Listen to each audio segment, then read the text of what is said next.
dear friends? How's it going? Zig coming in at the top of the interview. Today I have James Muschler on the show. You might know James from the band Moon Hooch, which he played drums with for the last 10 years. He's also been embarking on some solo adventures. James has a new release coming out called The Evolution of Life Forms on Earth. It's a concept piece. It's a sonic meditation in which one experiences the journey from nothingness to single-cell organism to human life. Deep. Yeah. And that should be coming out Valentine's Day of 2021. So if this is out and it's not out, wait longer. Anywho, James has been a near and dear friend for Sea Level. We met him at Negative Space at one of the Negative Space anniversary shows, and he came up and played with us. And ever since then, anytime he's been in town, he's jumped on stage with us, and it's brought, like, as a group, Sea Level's been inspired by Moon Hooch and by James playing, and just his presence. He's one of these guys that's always in the moment and always positive and fun to be around. So we couldn't be more thankful for meeting James and having him hang out with us and jam with us. And on our new record that Sea Level's got coming out, he's recorded some tracks, so that'll be something to send your way eventually. Before we get into the podcast, this podcast is mixed by Studio 44, Studio 44 CLE. Jay Sparrow from Studio 44 will make any of your audio needs sound the maximum. We'll take them to the maximum potential that they need to get to. Studio 44 CLE. You can reach Jay at Studio44CLE at gmail.com or Studio 44 on Facebook and all the other fun stuff. You can reach out there. He does video work. He does streaming. He does mixing. He can be your band if you need someone to record any of the instruments you find in the band, just about. Jay is the guy you need to hit up. Also, if you hear anything you like, if you can like, subscribe, rate, review the podcast on any of the podcast platforms. We are now on YouTube, also on the social media aspect of it, Twitter and Instagram and the Facebook. But if you can comment, rate, review the podcast, it helps me keep talking to these inspiring people and keep trying to inspire you guys and myself. I need to be inspired. I need more people to pick their brains at, so to keep mine going. Thank you, guys. Without further ado, James Muschler. But what about you, man? What's been going on since the record sesh? Well, man, just been doing a lot of practicing. There's been a lot of roadblocks with the evolution piece that are kind of out of my control, so I've just been keeping myself busy, just working on some other music and practicing and listening to Coltrane. Man, Coltrane's been like my savior. Yeah. Dude, I listen to Coltrane like every day. Damn, what Coltrane have you been getting into? You know that recording One Down, One Up, Live in the Half Note? Yeah. So I've been listening to that like pretty much every day. Actually, on my Patreon, I listen to it and just like make commentary on it. What? That's awesome. We're going to start the interview with you saying you've been listening to Coltrane every day. That's we're jumping into it now, but that's nice. That's okay. Cool. What other Coltrane have you been digging into? Well, I think maybe like my favorite year is 1965. Okay. I mean, 66, 67, it's like next level, but 65 is like, that was the time when like Jimmy Garrison and, Elvin Jones and McCoy Tyner, they were all playing together, the classic quartet. And nothing against, Rashid Ali, obviously, or like Alice Coltrane, but that group, man, it's like the first note every single time. It's just like, boom. It's like instant depth. Yeah. And I've been checking out McCoy Tyner's voicings a lot, like all that like sus, like like that suspended feeling, just kind of like rolling in motion. It's really special. Like I haven't really heard any other music that has that kind of like Elvin Jones has that like triplet subdivision, that like rolling triplet feel. Yeah. And like the downbeat every bar is not really as important. And like a lot of times, like especially in 1965, McCoy will like hit the downbeat and then Elvin will come in on the end of one, or vice versa. or like the and 4 like come in on 2 or something. And I've been trying to like analyze like the kind of musical choices they're making based on like what Coltrane is playing. And I'm realizing that like when Coltrane is marking something in like a pretty easily metrically dissected way, that's when like Elvin and McCoy are like really stretching the time and like making like a macroscopic kind of rhythmic feel. And then when Coltrane is like reaching and like soaring in the altissimo, or like when McCoy drops out and it's just Jimmy Garrison, Elvin, Train, or if it's just Elvin and Train, then like the downbeat becomes more important. And I've just been geeking out on that year in particular. Wow. There's this actually this morning I listened to My Favorite Things, 1965. Yeah. This live video on YouTube. It's like 20 minutes long, and that's really interesting. That's in 3. Yeah. And like the way Elvin especially plays 3 is like, I don't know, man. It's deep. I've been geeking out on it. It's interesting, especially when you get to that song. Like there's like with the form compared to the like the Broadway piece, right? There's like they don't go to the C section until like after an absurd amount of doing like the A and B. You know what I mean? Like I'm trying to think of I can't even remember. My the Favorite words. Things is a good example of that. Yeah, because and then there's like this little hang over each like time it goes around. Like there's an extra bar of whatever, like E minor or whatnot, and like it makes that space and it makes this almost loop, and like it's a very Coltrane-esque thing, and it's weird because that was a pop song at the time, you know, and like it kind of fills into what you're saying with like, or what you've been noticing with structure, especially during that time period, where like the band's following Coltrane tight when he's loose and loose when he's tight. Like it's such an interesting thing you don't realize unless you really dissect, and that I think speaks so highly of all those guys and how they would like elevate Coltrane or elevate the group. And like when you're playing in an ensemble like that, that's what you do. You like find ways to whoever is taking the lead, how to lift them. Yeah. So did you kind of make this more into your realm when you were playing with the Cleveland Jazz Project? Did you notice that? Yeah, with the Cleveland Jazz Project, you know, like we were all buddies. Yeah. So like we know each other on like a personal level as well as musical. So with that group, like there was that element of trust, you know. Yeah. That same kind of like, oh, sorry about that. Yeah, Alarm's going off. Can you hear me? I can, wait, say it again? Oh, can you hear me? Now I can, yeah. I don't know. Okay. Sorry about that. No, you're good. Yeah, that like we were all like pretty proficient musicians like at the time already, like all of us. And we were familiar with each other's playing. So there was that element of trust and that like mentality that we were willing to go in any direction at any time and it was going to be okay. Yeah. You know, more or less. Yeah, that group is all about the music too. Like I've just been really like checking out music that's like all about the music. And for me, Coltrane's the epitome of that. Definitely. Circle back to Coltrane, but no, it's all good. I just listened to John Coltrane.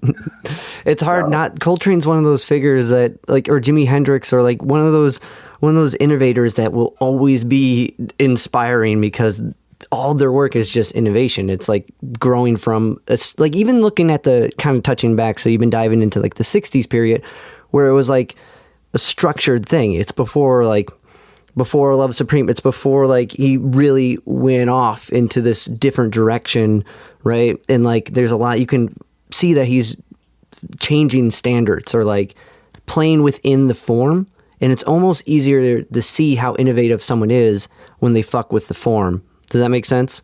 Or like when they expand something you expect or build upon that in a way that you're like, oh, I know that song, but that's such a Coltrane way to do it. Or there's like how you brought up the voicings, like by adding sus voicings, it may make this more of a space as opposed to like moving in fourths, or, you know what I mean? Like it's easier to kind of see the innovation than when there is a lack thereof structure, or the structure is a grander thing because it involves more like analyzing. Yeah, I mean, there's nothing wrong with structure. I mean, Coltrane Quartet is always like working with the structure more or less, but they're also like musicians where it's like, here's the new downbeat is like not a problem, Yeah. Like, here it is. And who's someone else like Jacob Sachs is like that. I don't know if you know Jacob Sachs. He's this pianist that plays a lot with Dan Weiss, who was my drum teacher in New York. And so let's talk about Dan a little bit. When you went to New York, that was right out of high school, right? Like, yeah. Okay. And then he introduced you to a whole bunch of things, right? He's got you going down like the studying tabla and expanding your music in that way. Absolutely. With Dan, actually, before I went to New York, I didn't know who Dan was. Yeah. And I went to this place called the 55 Bar, I think in the fall of 2007. Okay. And I went and I knew Dave Binney, a sax player. I didn't know anyone else in the band. That was actually Dave Binney, Jacob Sachs on like Nord keyboard, I think, Dan Weiss, and then Thomas Morgan on bass. And when I heard Dan, it was like a similar feeling that I got when I first heard Eric Harland, who's the reason that I decided I wanted to be a musician. I heard him at Nighttime with the Aaron Goldberg trio, I think in like 2005 or something. But with Dan, it was like, there's musicians that like touch your heart when you listen to them. Yeah. And there's musicians that kind of like stimulate your intellect. Yeah. And for me, Dan was like a combination of both those things when I first heard him. Like there was, you could say there's like a complexity behind his playing, but it wasn't complex for the sake of being complex. It was like similar to the feeling Coltrane, critics of Coltrane, when he started like really going off, they like call it like math music, and that was like a good or a bad thing, and that was like a talking point in the jazz community and music community. But with Dan, it was all like from the heart, and also like very stimulating to the intellect. And he was doing things on the drums that I just had never heard before. So New School has this program where if you pass proficiency, then you can study with whoever you want. I think 9 lessons per semester. And you can divide it up like 6 lessons with this person, 3 with this person. Oh, okay, cool. So that semester I did 6 lessons with Dan and 3 lessons with William Parker. Yeah. But my first lesson with Dan, he was like, "Why do you want to study with me?" And I was like, "Well, I heard you at the 55 Bar," and he blew my mind away. I basically told him what I told you. Yeah. And then we immediately started diving into tabla repertoire. Huh. So that was our first exposure to like Eastern rhythms. Yeah. Wow. And like trying to wrap your head around that, what was that like? Because kind of coming from like, what was your background before you dove into jazz? Was it rock? Was it like, because you play a little bit of everything, which I don't know if everyone knows, but like as far as drumming, what was kind of your background before or was it always jazz? Well, with drumming, I guess my first exposure to like playing percussion was like playing in the orchestra at school. Okay. So when I was like 12 years old, I was just like, I want to learn how to play the drums. And at that time, I was listening to bands like Korn and System of a Down, and Limp Bizkit, and The Offspring, and Incubus. So like kind of like 90s rock, and like a little bit of like started listening to a little bit of like punk rock and ska music shortly after that. Okay. And actually the first thing I transcribed was this I forget the song. It was by Korn, and the drums were super cool. And then after that, I transcribed a little bit of the Incubus drummer and Rage Against the Machine, actually. Gotcha. Yeah, that's it. That was the first thing I transcribed was Rage? Battle of Los Angeles. Oh, okay. Yeah. Well, it's so even in the concept of like transcribing, so music before drums, what were you playing? Was there something else before? Because you don't really transcribe something until you're kind of involved in like, you know what I mean? Like that's more of a couple steps into the music realm thing, thinking about writing it out, you know? So were you playing piano or something before? Actually, yeah. So I, when I was 5, I started taking piano lessons. Okay. And, her name is Linda Miller. She's a pianist, and actually she's more well known as a flute player. Huh. And she's based out of Cleveland. Okay. But like, I mean, she was trying to get me to learn reading music. I didn't really have like the attention span or like the, you know, that was pretty much it. Like most 5-year-olds. I didn't have the discipline to like, you know, like actually practice the piano. So I kind of like learned through osmosis a bit through like having lessons with her, and learned the first part of this Nutcracker piece. Okay. But yeah, I mean, you know, at an early age, I learned like a lot through osmosis, like being exposed to that. And also, I went to this preschool called what is it?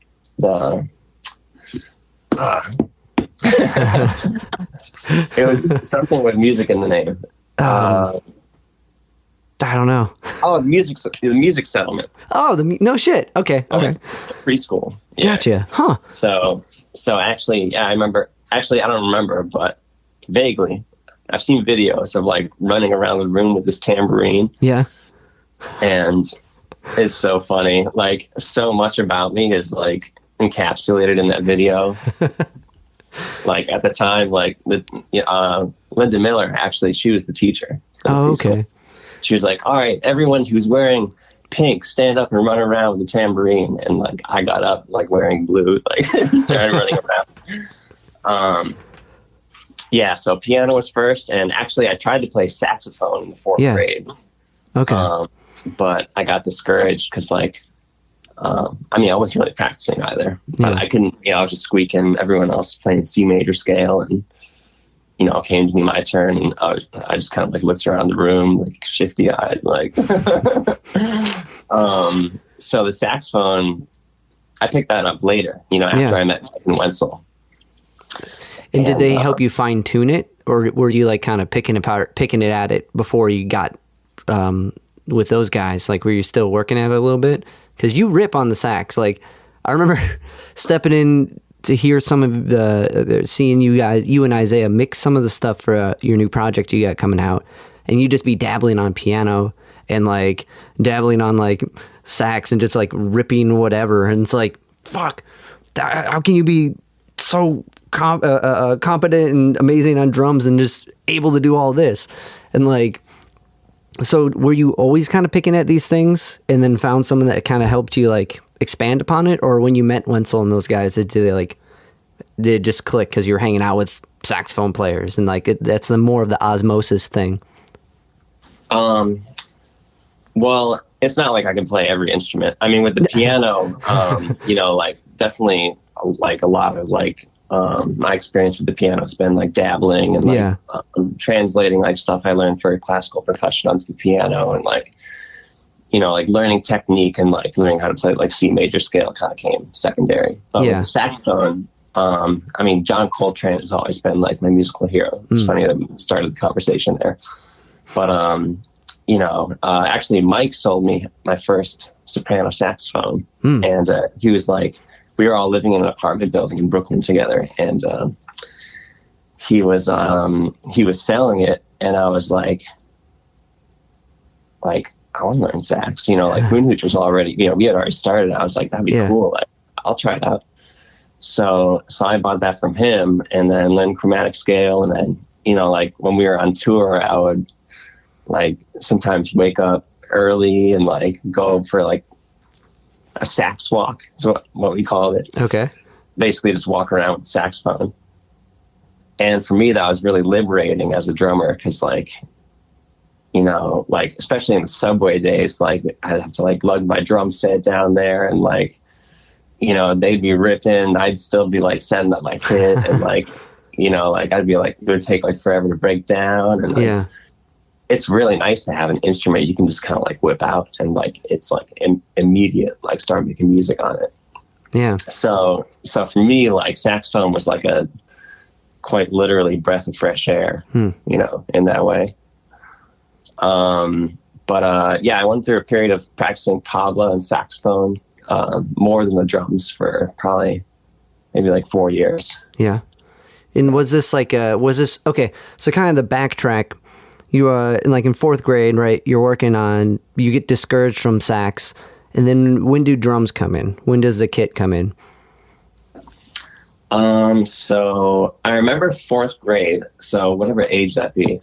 I can't think. I remember I was 12 years old when I started playing drums. Okay. So I think maybe that was like 6th grade. Okay. Yeah, that seems about right. Let's go with that. I'm horrible with ages. Like I'm really bad with it. Like as a teacher, I should know all that, but I don't because everyone's different ages, and I gave up on it. But okay, that makes sense. And then to kind of step it up ahead, when does jazz become like? Is that in high school? Like when you start really digging into like more than rock tunes? Yeah, that was high school. Okay. And the progression of that, I was like total ska kid. Like, yeah. Like just like totally in love with ska music. Like Real Big Fish and Real Big Fish. Yeah. Like me and two-tone ska stuff, or like just like two-tone ska, and also like well, I was in this band called the Catastrophes. Nice. At the time. Yeah, dude. Yeah. With Max Stern on guitar, who still makes great music all the time. And John Hanna, he was the bass player. He's a producer down in Nashville now. Wow. But yeah, so we were like covering Catch-22 and Real Big Fish and writing our own songs. And like that was like my first my first like attempt at like writing music was in that band. And I started playing trumpet at the time. I was like, trumpet's the coolest thing. So I started learning a little bit of trumpet, and then that exposed me to Arturo Sandoval. Because I heard Arturo play, and I was like, this is the craziest shit I've ever heard. And then like started listening to Arturo, and he was playing like Latin jazz. And then when I was switching, this is a long story. So when I switched schools, when I went to the Cleveland Heights High School, I wanted to join the jazz band after like listening to Arturo. Yeah. And there was a drummer in there that was just way better than me. So I didn't make it the first year, but I got to be in a jazz combo. And I really wanted to be in the jazz ensemble. So like that's when I started practicing jazz and trying to learn like jazz coordination. And at the time, saving grace, Ryan Louie, who was my mentor and my biggest inspirations, definitely exposed me to a whole world of jazz. He was the first one to show me Miles Davis's Kind of Blue and like talk about like conceptual things in music and like improvisation and musical choices. And alongside that, he's also a great timpanist from the Sioux Falls Orchestra and marimba player. So I started learning timpani and marimba and then jazz drum set with him and Latin drum set. And he was the first teacher that came along and said, like, you got practice, man. He was like total, just real. And in such a fun way too. Like he's such a fun and like goofy and just super awesome dude. So I was really inspired by him, and I wanted to come to those lessons prepared. And I started to like really fall in love with music at the time. So because of Ryan Louie, I started practicing, and like after school, I would come home and just start practicing, and until like it was too late to practice. And I was just like overcome with this I was just like determined and just in love with drumming at the time. Now, what did it? So it's interesting because with music, you play music, right? It seems like this unstructured thing, but to get to this point of playing, it's like this rigid, formatted like work ethic, right? There's a lot of dedication to get to the expression of the freedom of expression. What through those early years, what was like a rehearsal like, or a practice like? What would you shed on, and how does that compare to like now? Did some of those trends like continue Was it like working on rudiments, working on like technique, or working on or practical things like feel and groove into, or all of it to some degree? And does that make sense as a question? Like, yeah. How did that practice regimen evolve, or was it solid at the beginning and still works now? And what's that look like? I mean, you know, then like it is now, like it was all like applicable to what I was doing. Yeah. So I wanted to be in the big band at school. So yeah, me and Ryan were working on, you know, big band playing and like how to play drums in a big band and like how to like set up fills and set up hits and stuff like that. And talking about like the creativity behind that. And then also at the same time working on rudiments, because I was actually in the marching band as well. Because at my high school, it was either you were in the marching band or you had to play after school sports. And I was like, I want to be in the marching band, you know. This will pay off more.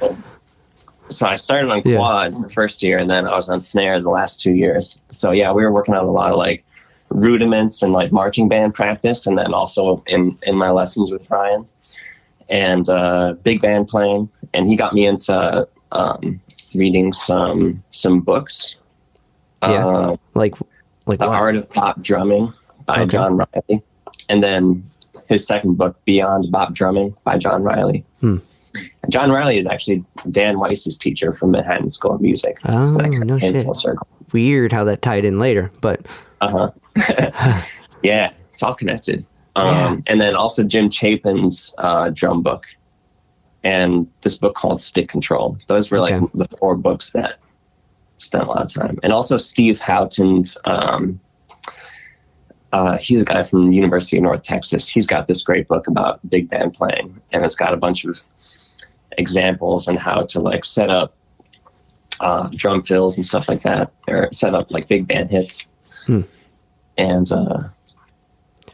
by the way, man, I love talking about music, and this is a trip like going back in time. I really appreciate you having me on. I appreciate you doing this, man. Like, I've always been a fan of your work, and like, and lucky to consider you a friend, and like, we get to make music randomly, and so this is I'm super stoked to have this conversation with you. So awesome.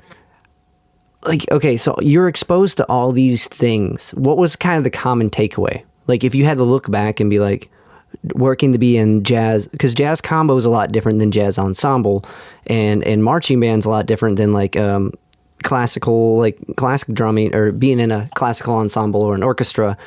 There we go, I said it right. What would be like if the amalgamation from all these experiences before you leave high school? What's kind of the takeaway?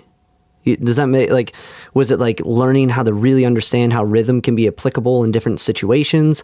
Was it just being ready to handle all these situations? Like being kind of like in the weird world of music, you have to do a million different gigs. Like one day you're recording a sound bit for a commercial, and the next day you're playing on stage, or you're playing in a kennel for dogs, or what, you know what I mean? Like, when you dive into music, everything gets to be random, and like you got to be ready for everything in some way.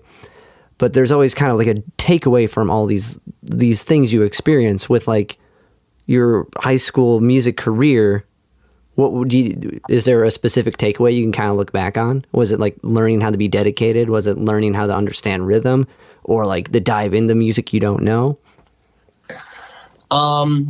Well, I mean, then, you know, like it is now, like it was just really fun, you know, like it was even just really enjoyable, like having that hang and like being a part of the jazz ensemble and like being a part of the jazz combo, and then also just falling in love with the music, you know, jazz, and the spirit of improvisation was just like very new to me at the time and really exciting, you know, like it is now. Yeah.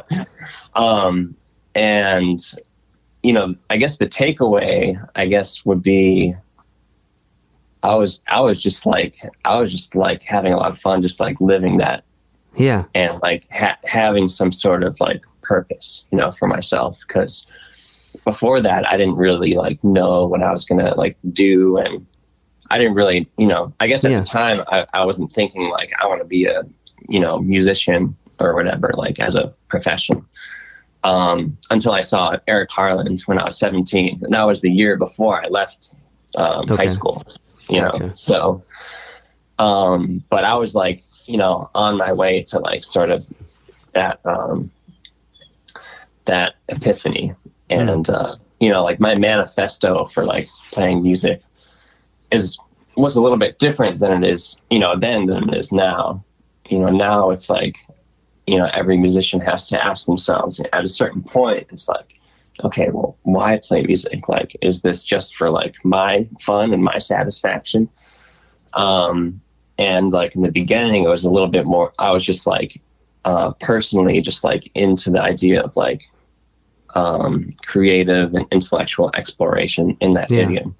But now it's like, you know, I think music is just a really powerful tool. And like, after like seeing so many like music festivals and, seeing like how music impacts a lot of people's lives, it's become more that like, just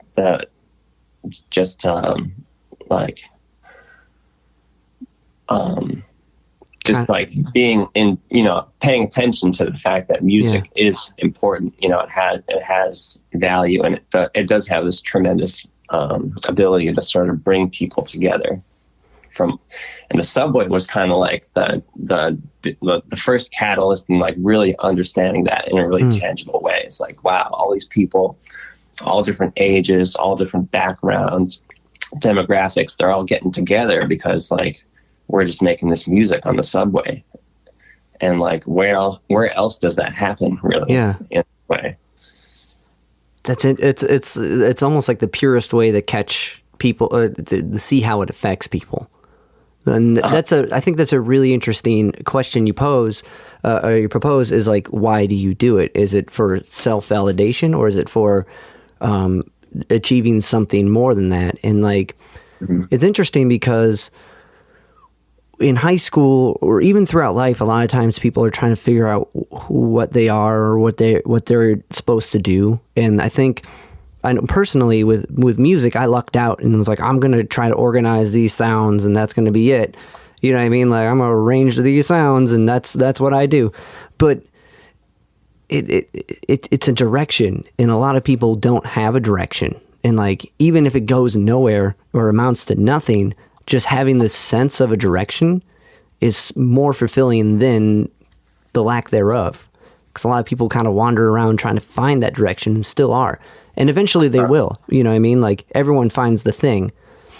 But to luck out with it in high school is so cool, because then you don't know where you're going to go, but you know you're going to somehow do this thing. And like, that's super cool that it mounted to this thing, and you had this, you knew you were going to pursue that and not know where it was going to go. And somehow all this training and all these schools and all these exposures to pros led to playing in the subway, which leads to like a life-changing experience. You know what I mean? Like, how crazy the kind of two settings are. It's so cool. And like, it's been a blessing, man. I feel so grateful. And likewise to you, man. Like, the concert we played the other, you know, like, it's pandemic right now, and like, you know, like your energy and getting, you know, that concert together to like benefit those venues and like bring all these people together, like in the middle of a pandemic, and like, you know, like a socially distanced, masked way. Like, well, I appreciate that. That was really beautiful, man. So. And thank you so much for doing it. For the listeners, we Sea Level did an anniversary concert that was a benefit for the Grog Shop in the Beachland, and we brought up friends for each song, James being one of them. But yeah, like, when I was in high school, I had kind of a crazy experience where I went on tour with the band State Radio. They're a Boston band that would do this really badass thing where every city they would go into, they would do a service project, and they would like paint the park or clean up the benches, and like, then you get to hang out. If you're a fan, you can hang out with the band. And then they did a couple tours, and I went on it as part of the nonprofit. And to me, that showed me like music can be more than just a self-serving thing. Like, listen to how I feel. It's like you can inspire other people to pursue what they're doing. You can lead by example by indulging what you truly love to do, but it can be put in a way where it inspires and allows others to do the same in a way that's going to benefit themselves or other people. And so that's always been kind of an MO for myself musically. And it's really cool to hear, like, I'm not the only one that had that weird, crazy, like, thought in their head and, like, had to find a way to move past the self-indulgence thing of it. Because it can be kind of like, me, you know what I mean? Like, well, especially like coming from like the jazz world. Yeah. In jazz, I feel like you see that like musicians get kind of lost in their own world, like more so than in other genres. Jazz. Like in the beginning, like when jazz was like more well defined and it was like a new art form, it was Black expressive music. It's like it had a purpose that was like really heavy and culturally significant, and it sort of became like academized. Yeah. In the world of academia, institutionalized. There we go. And then because of that and other factors, the spirit of the music was kind of taken out of context and like over into like, it was kind of like rebellious music in the beginning. It was sort of like fusing, totally. It was like sort of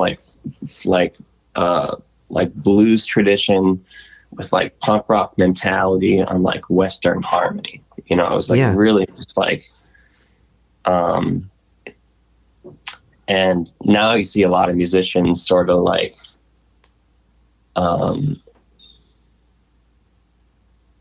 in the jazz world, sort of get like, like what I just said, just kind of like lost in their own worlds. And like, and it's easy to do, I'd imagine. Like, what, sorry? Oh no, I was going to say it'd be easy to do in that realm because it's already kind of like niche in a way, and like when you look at the heroes of that realm, it's kind of celebrated as one person per se. You know what I mean? Like when you think of jazz, you think of like Miles Davis or John Coltrane, not to, you know what I mean? But it's kind of a center figure, and it's easy to kind of like try to replicate that and be, this is my sound. This is, you know what I mean? Not to trash it or anything, or not to like, whatever. But like, sorry, I cut you off. Oh, no. Okay. I forgot what I was going to say. It's all good. Well, anyway, how do we get from studying with Dan to meeting Wenzel and the beginning of Moon Hooch? And so, actually, so I knew Wenzel for a year before I met Mike. So, when I first got to New York, me and Wenzel just like instantly had a connection. We were like, we really enjoyed just playing with each other, and like we were both just really like fiery, like dedicated practicers, and like and like kind of like a competitive kind of, not with each other, but like we just really wanted to like practice all the time. How many hours did you shed? Sort of bonded on that love of like creative exploration, and like having that be like a dynamic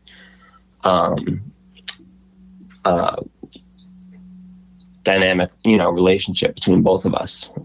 So like almost every day we'd be like, all right, like I got the practice room at this time, like are you free? Like, let's shed, let's like let's play like Coltrane tunes. We bonded on Coltrane too, like him as a sax player, obviously.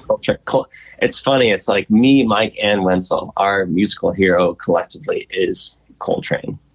Like without Coltrane's music, I'm not even sure if like Moon Hooch would have formed at all. But yeah, actually I was in an ensemble with Wenzel. Okay. And so we also had that.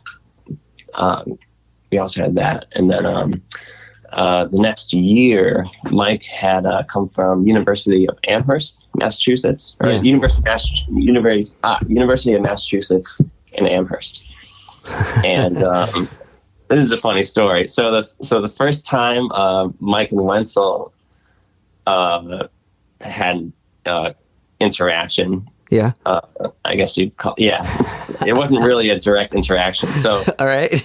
Mike, like got up. So there's this. It's called a listening session, I think. It's like all the new students get up on stage, and like one of them calls a tune, and then they all play it. Oh, that's nerve-wracking. Yeah. Yeah, it was for a lot of people. And there was like a panel of judges that would like basically analyze your playing and decide, you know, like which tier of like some specific class you'd get into. You know, like, is this person going to be in rhythm 1, 2, or 3? Is this person going to be in ear training 1, 2, or 3? Are they going to be in like harmony class like 1, 2, or 3? So, and like one of the judges is like Reggie Orkman, who, you know, played with John Coltrane. It's like, whoa, you know, as masters in the audience, like judging you.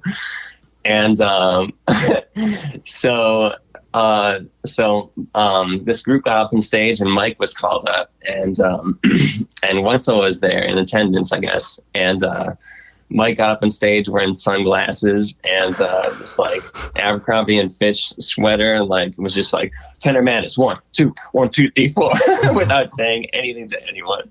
And then they just started playing it, and Wenzel was like, "Who is this guy? Like, what? Who does he think he is?" Kind of vibe. And they both, like, later on, they both auditioned for the Coltrane ensemble. Yeah. And they both got in, and Wenzel didn't want to be in an ensemble with him, so he actually dropped out of Coltrane ensemble. And then at a later date, you know, we're all like playing in, we're all actually living together in the same apartment building in Brooklyn. Yeah. And me and Wenzel were playing in the street a lot still. Okay. It was either me and Wenzel or me and Wenzel and trumpet player that's no longer with us, Paul Brana. And one day it was me, Wenzel, playing at the Washington Square Arch in Washington Square Park,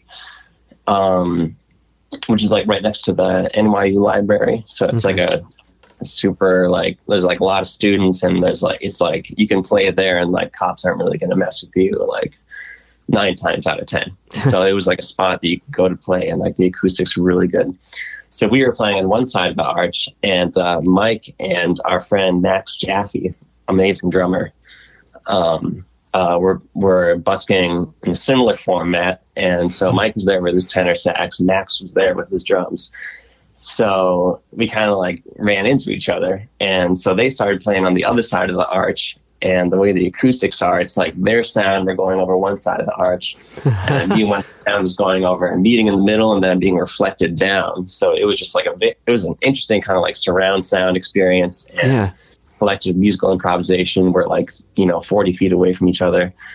And we got a crowd going. People started dancing. And so let me back up for a second because it's all relevant. So Wenzel actually took some time off of school, 6 months to go. He had this gig on a cruise ship, not only playing saxophone in the band on the ship, but also, I guess when he was there, he met a DJ. Yeah. And DJ they teamed up. He was playing saxophone. And then through that experience, Wenzel learned how to navigate this program called Ableton. Okay. Which is a program there we go. Moon Hooch would go on to, use for the live set. So Wenzel came back from the cruise ship and was like, do you know how to play a house beat? And then he taught me the mechanics of dance music, which at the time I was just not familiar with and not really interested in. But, we started playing kind of like repetitive, like jazzy, like sample kind of feel music with him on sax and me on drums. And then, so at Washington Square Park, we were doing that. And then Mike and Max showed up. And so we all just started playing in that idiom. And with the harmony and the bass covered between the two melodic instruments, it was like all of a sudden this music like took on a powerful enough dimension so that people started dancing. So like that was the first time where like me and Munson were playing and like people started dancing, was with the addition of another saxophone, and another drummer. When it came to like forming a band, it at the time didn't seem like it seemed like a little bit too like confusing of a texture for like people dancing, to have like two different rhythmic points of reference, so we started playing the Subway, me, Mike, and Wenzel. And then on a few occasions when I wasn't available, Max would play with Mike and Wenzel down the Subway. Okay. And I think there's a couple of videos of those performances recorded on YouTube. So that's how Moon Hooch formed. Gotcha. So after that, like amazing, like panoramic or sonic combination of these two buskers that form together to bring everyone to dance. Then at that point was Wenzel like cool with Mike? He's like Coltrane. He was like Coltrane, and then the band started, like, because it seems like there was a bit of a kind of a weird rift before that incident, before that cool busking like magic.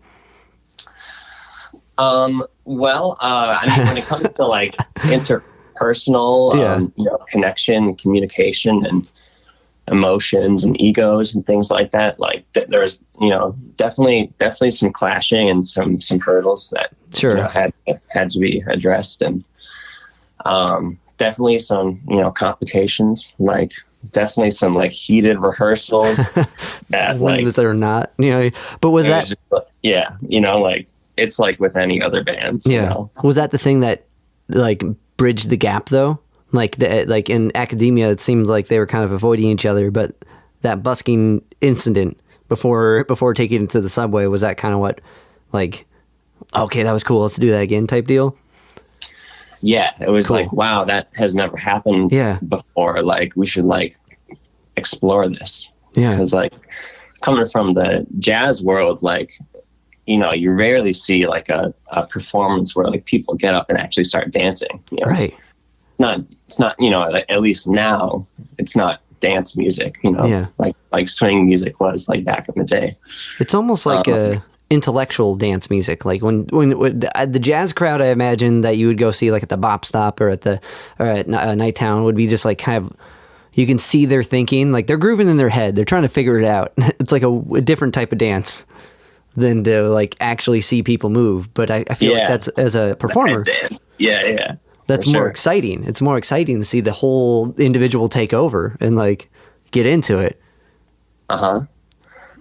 Yeah, that's powerful, man. Like dance music is definitely something to be reckoned with. Have you read the book Your Brain on Music? Yeah. Oh, okay, cool. That's a great book. Yeah. David Levitin.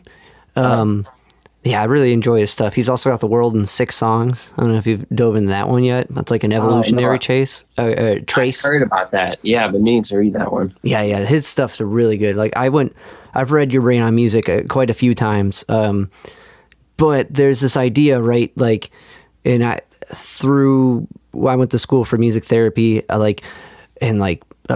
so through learning that and like kind of researching on my own with that book and diving into NMT, it's interesting that like with like dance music or trance music, there's this repetitive thing, right? This groove or this space, whatever, it's always the same type of thing, right? Like, so if you have one section of a groove, it repeats, maybe it's a vamp over one chord.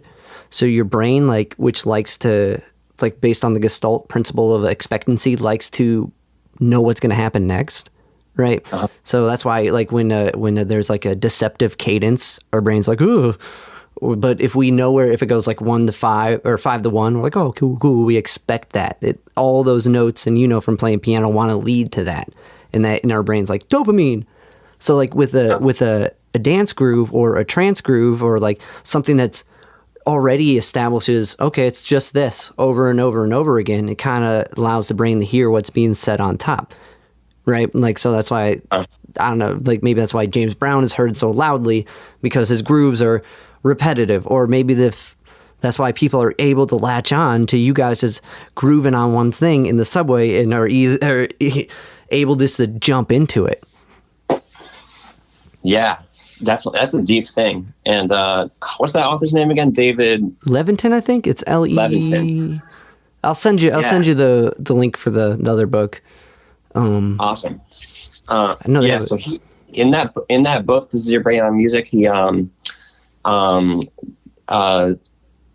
said something about beauty that really resonated with me. It's basically what you just said, that like beauty is the manipulation of expectation.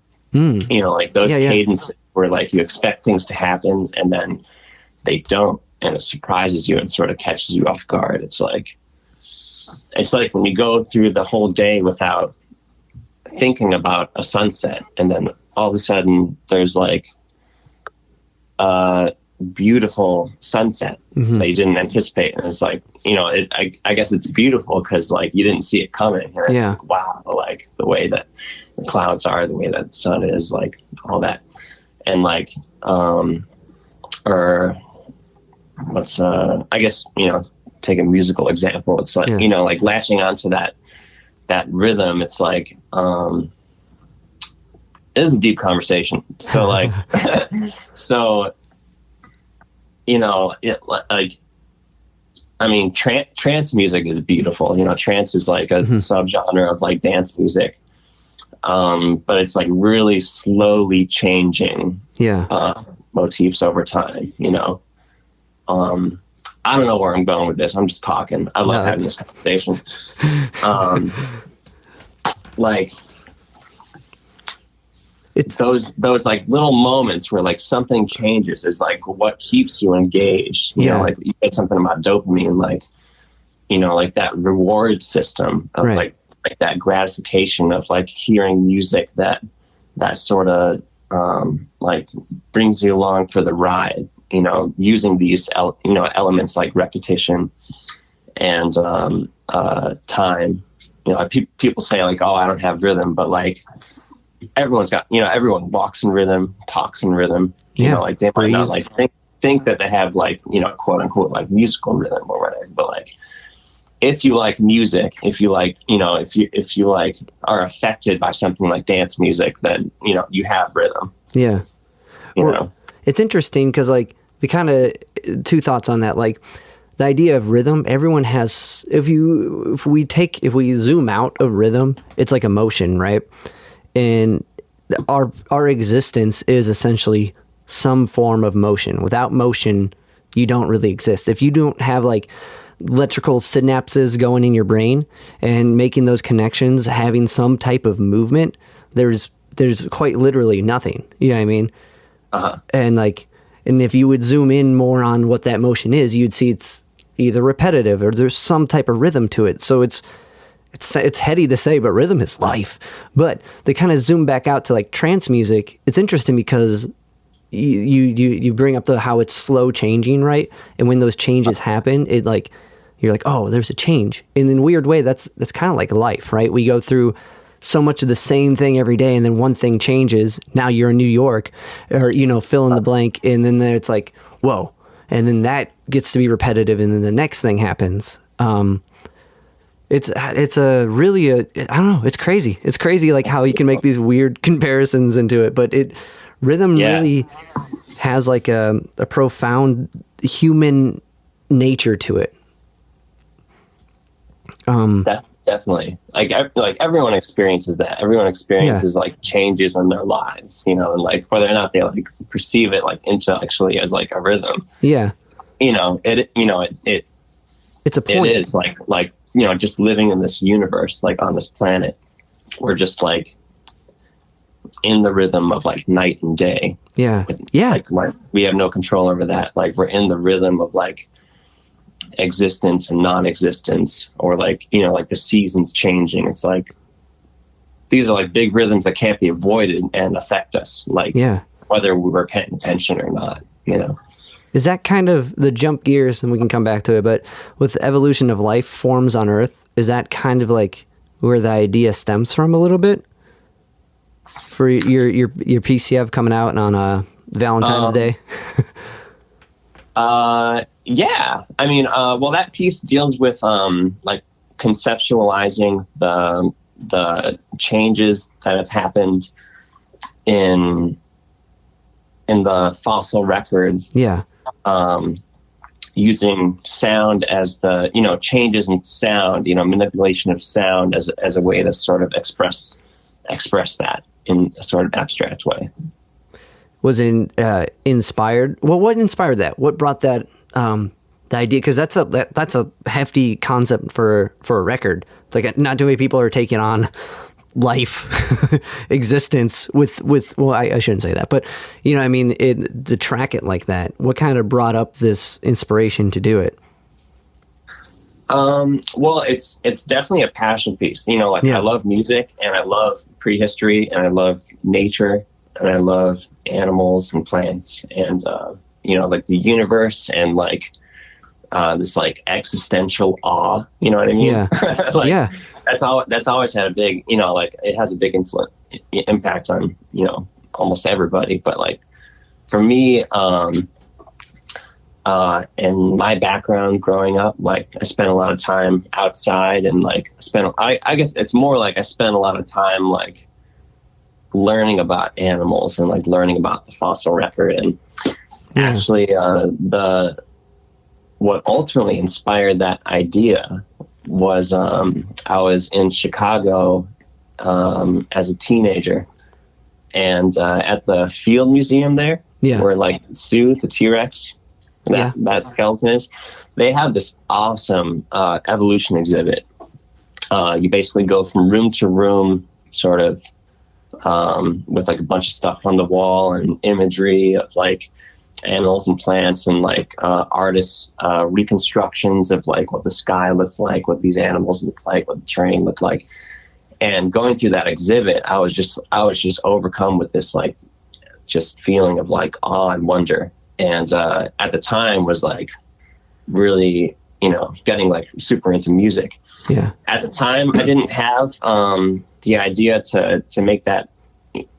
I didn't conceive that piece at that time, but I think going through that exhibit sort of like was like the seed in planting that inspiration. The osmosis thing back again. Oh, absolutely. Wow. That's an awesome exhibit. Yeah. Yeah.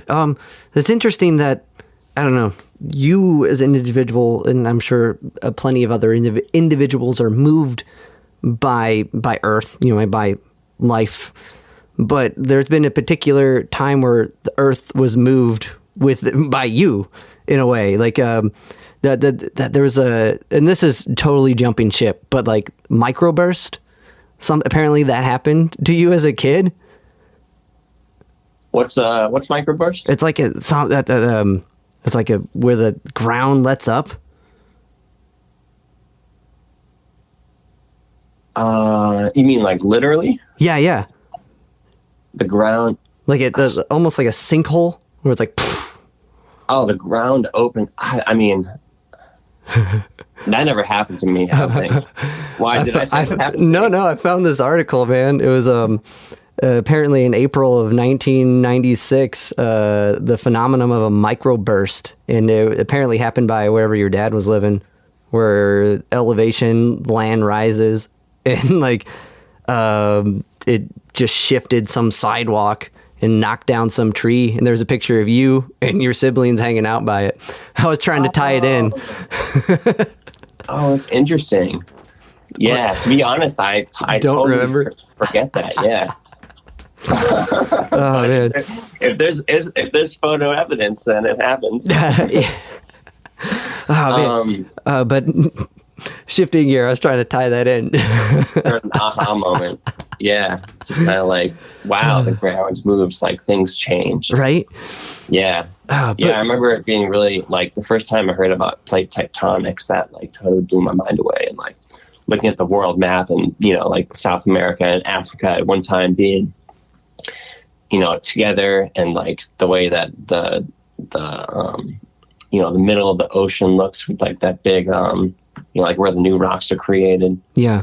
Like that just totally blew my mind away. And like the concept of cosmic time scales, like right. That's another thing that inspired the evolution piece, is like we can't perceive any period of time longer than, you know, the time that each of us has been alive, you know, respectively. You know, we like know what a second feels like, in a minute, and an hour, and a day, and like, you know, up to like a lifetime. But beyond that, it's hard to have like a frame of reference, you know. Right. Same thing with like distance. It's like we can't really conceive of the distance between here and the moon, or like between here and Saturn, or here and the next star or galaxy. And so it's interesting because, sorry, I was going to say, so much of your perception, kind of go back to the brain thing. Our brain it takes in so many different sensory inputs and recognizes things. And like music to us, this beauty, all this aesthetic beauty that we see in music and art and everything can mean nothing to a cat, or nothing to a snail, or something that has like a different membrane, that has a different way of perceiving life. And like distance and stuff like that, it's crazy to us. Like it's unfathomable, a trip from here to Saturn, which takes I don't know, you know what I mean? A couple light years, that light's measured by year. That like the word itself makes sense, but when you start to take it apart, you're like, wait, what?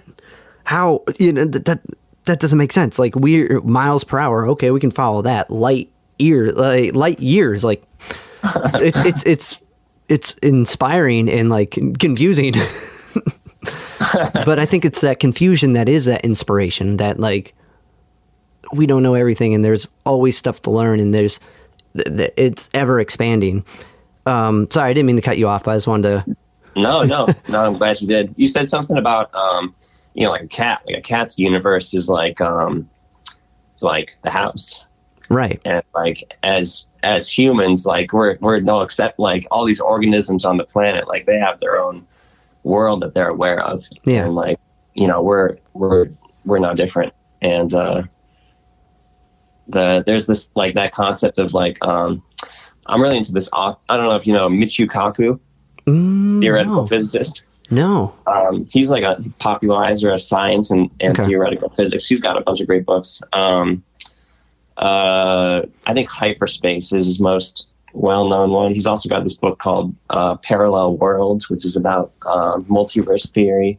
Okay. And he begins the book by talking about this like being a fish in a pond, and like you live your whole life in the pond, and like there's a whole world right above the surface of the water, you know, but like, and, you know, now we're talking about theoretical physics. You know, that book is about like the 10 dimensions or 11 dimensional theory, where like we're in this reality, but hovering right above it, or like in it in some way, which is like totally twisting the imagination, is like this whole other world, you know, like thinking about like 4-dimensional space, and like, you know, like cubist artists attempt to recreate that in 3 or sometimes 2 dimensions, you know, but like,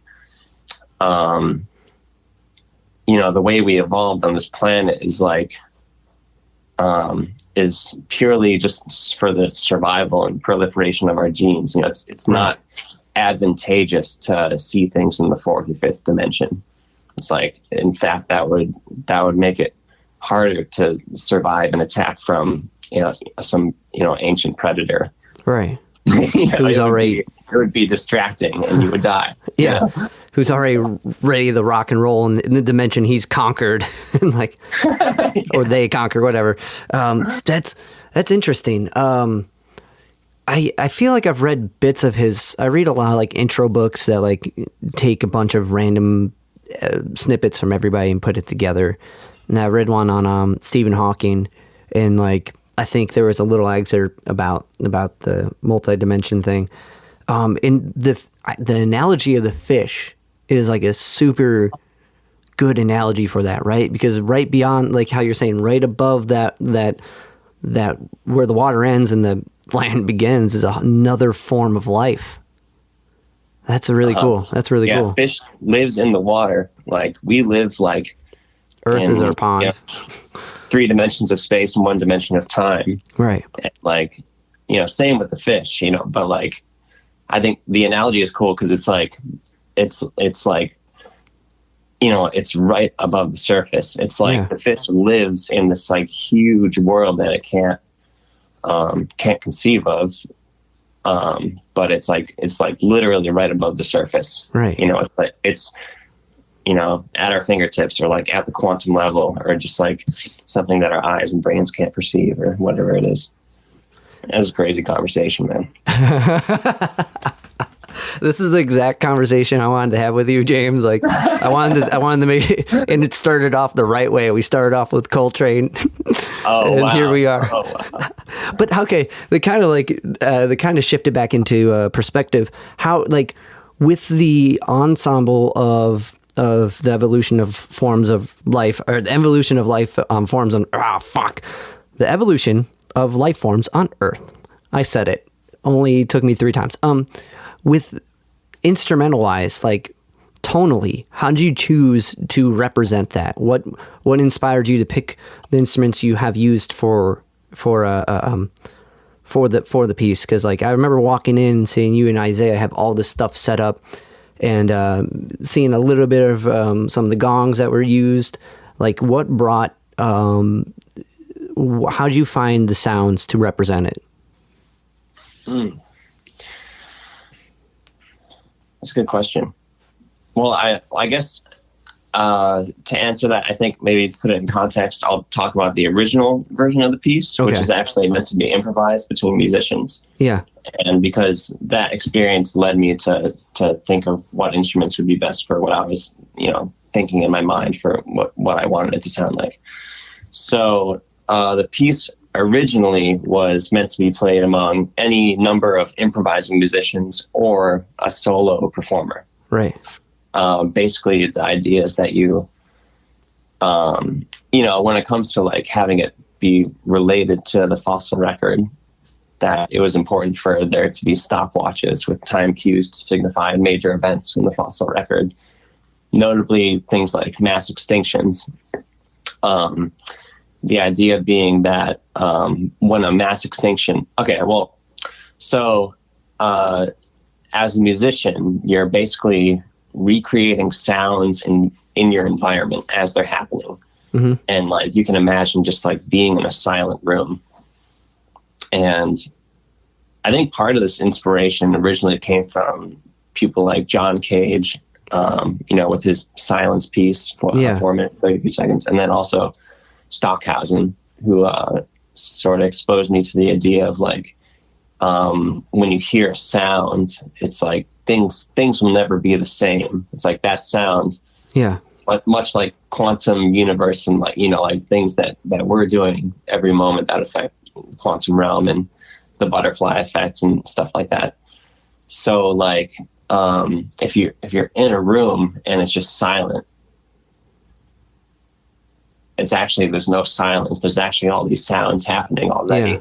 Like if I stop talking, like I noticed that like I'm in the room with my drum set right now. Like every time I say something, the cymbal, I haven't been paying attention to it until now, but every time I say something, the cymbal is actually making sound. It's like picking up the vibrations and amplifying those through the cymbal. And like outside it's snowing a little bit, and like I can hear the falling snow a little bit, like on the roof. So starting playing this piece from an improvised standpoint, basically trying to recreate those sounds in any way you can.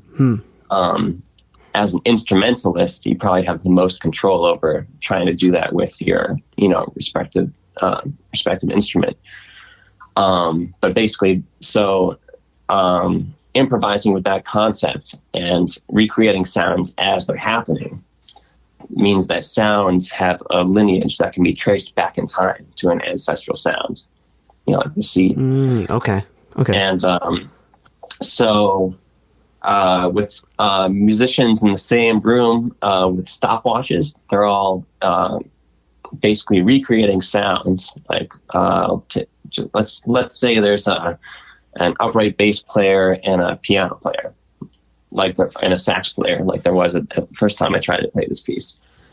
Starting with silence, and then I think Nick Joswiak was the first one, bass player, to start making sound.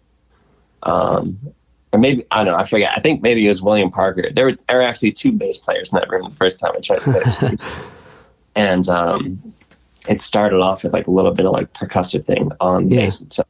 And then the other instrumentalists slowly like patiently joined, following the instructions. And I chose musicians that I thought would be like into like this like idea of patience and exploring sound in this way. And I was really happy with the result. And it didn't go exactly as I had planned because it's hard to like put yourself in that improvised like in the moment sort of state of mind while following something like a stopwatch waiting for cues. So, when I listen back to the recording, it's like, okay, there are definitely some, like, this is not accurate or not consistent with the Fossil record, but it's a cool idea. Yeah. I think if we had rehearsed it a little bit more, it would be maybe a little bit more representative. Gotcha. But so basically that's the idea. And then after, it's relating it to 4 billion years and 40 minutes. I just chose that time frame because I thought that made the math easier. Yeah. Especially when you're trying to, in that case, when you're working with people and trying to market as you're doing it, you know what I mean? Like, it'd have to be kind of clear cut as opposed to being like, oh, nope, we got to go to 3 minutes and 27 seconds. You know what I mean? Like, trying to market like that would be a lot more difficult, especially being in the moment and trying to recreate that. And so once it gets to... conductor might actually solve that. Having a conductor for the improvised version would probably be a good idea. What was it? Sorry, I'm going off on a tangent. So it's good. Okay, good.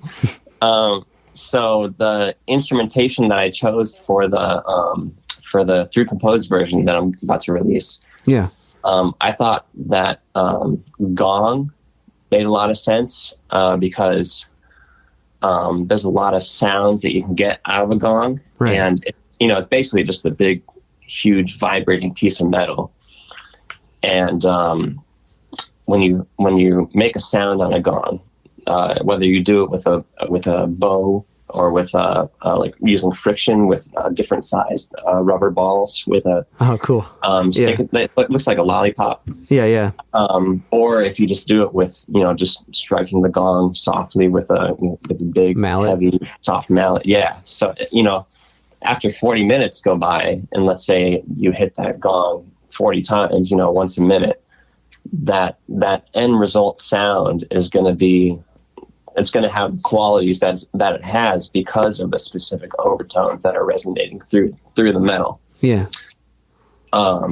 And obviously that happens with something like a piano string or at a much almost entirely not noticeable level with like wind instruments like a saxophone or a flute or a trumpet. But with a gong, it's like being a giant vibrating piece of metal that vibrates for a long time. It has that quality of having these overtones that stick out. And like when you hit a gong for the first time after it's just sitting in a quiet room, it's going to have like kind of like a bass overtone kind of feel. It went from not resonating at all, more or less, to resonating a little bit. It's a minute later it's still resonating, but if you hit it again, even in the same location, it's gonna sort of have that resonance and those overtones already happening. So you're changing the wave that way. Yeah, totally. So using this piece was recorded in layers. So the gong is sort of like the centerpiece, and there's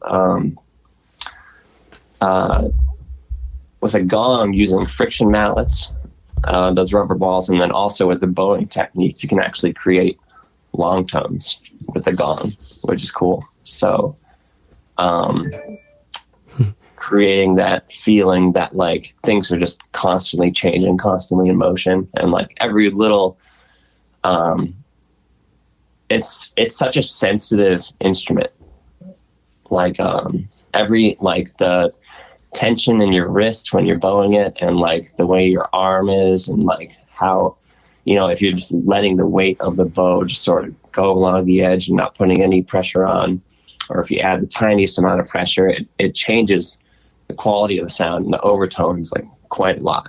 And actually at the New School, for my senior recital, I wrote this piece for gong. I spent a lot of time with the gong, and that's when I realized, like, wow, this is like a really, really sensitive instrument. And also listening to that piece by Stockhausen, it's called Microphone. Mm-hmm. And it's a piece where he puts a contact mic on actually the same size gong that I used for this piece, 38-inch gong. I think maybe he used a 40-inch gong. But he put a contact mic on it, and then the vibrations that went through the contact mic were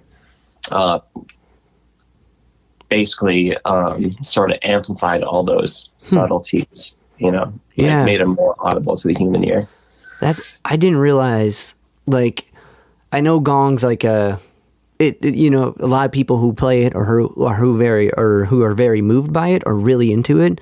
But now, hearing you explain the subtlety of, like, once you strike it again, the tone's different because it's already resonating. Like, I didn't put that together. That makes so much more sense to me now. And cool. The bigger that's the really gong, cool. the more obvious those little differences are. Yeah. Like with a tiny, you know, with like a little 5-inch gong, it's it more or less sounds like the same sound. Yeah. You know, it's you know, unless you like spend some time with it and, you know, really just like try to you know, just like geek out on it. Well, you can find those different, but like, you know, obviously with the big gong, there's more vibrations happening. There's more you know, there's more sonic spectrum. There's the possibility for like sub bass lows that like the human ear can't even hear. Yeah. And that's actually been an issue with mixing this piece, is that there's so many competing low frequencies that I've had to mix it in a way so that it doesn't distort the speaker. Now, are you doing all the mixing? I'm doing most of the mixing, yeah. And then Isaiah Jackson has been such a huge help. He's he engineered the session. We recorded the piece for about 2 weeks in Positive Vibes Music Studio at Negative Space.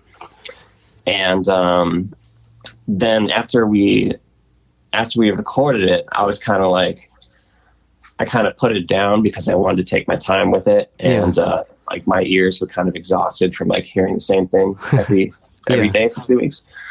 And then it wasn't until a couple months ago that I decided to pick it back up and finish it. And so basically I took what we did and first of all found my favorite samples that I thought were the cleanest and the best rendition of the sound I was going for. Yeah. And then try to find a way to arrange them in a way so that complexity and also volume and density of sound simulated biodiversity, basically.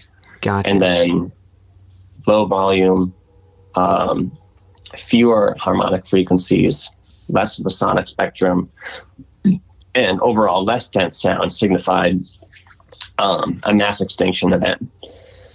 And for the majority of the piece, you know, with like 3.2 billion years being just single-celled bacteria. Yeah.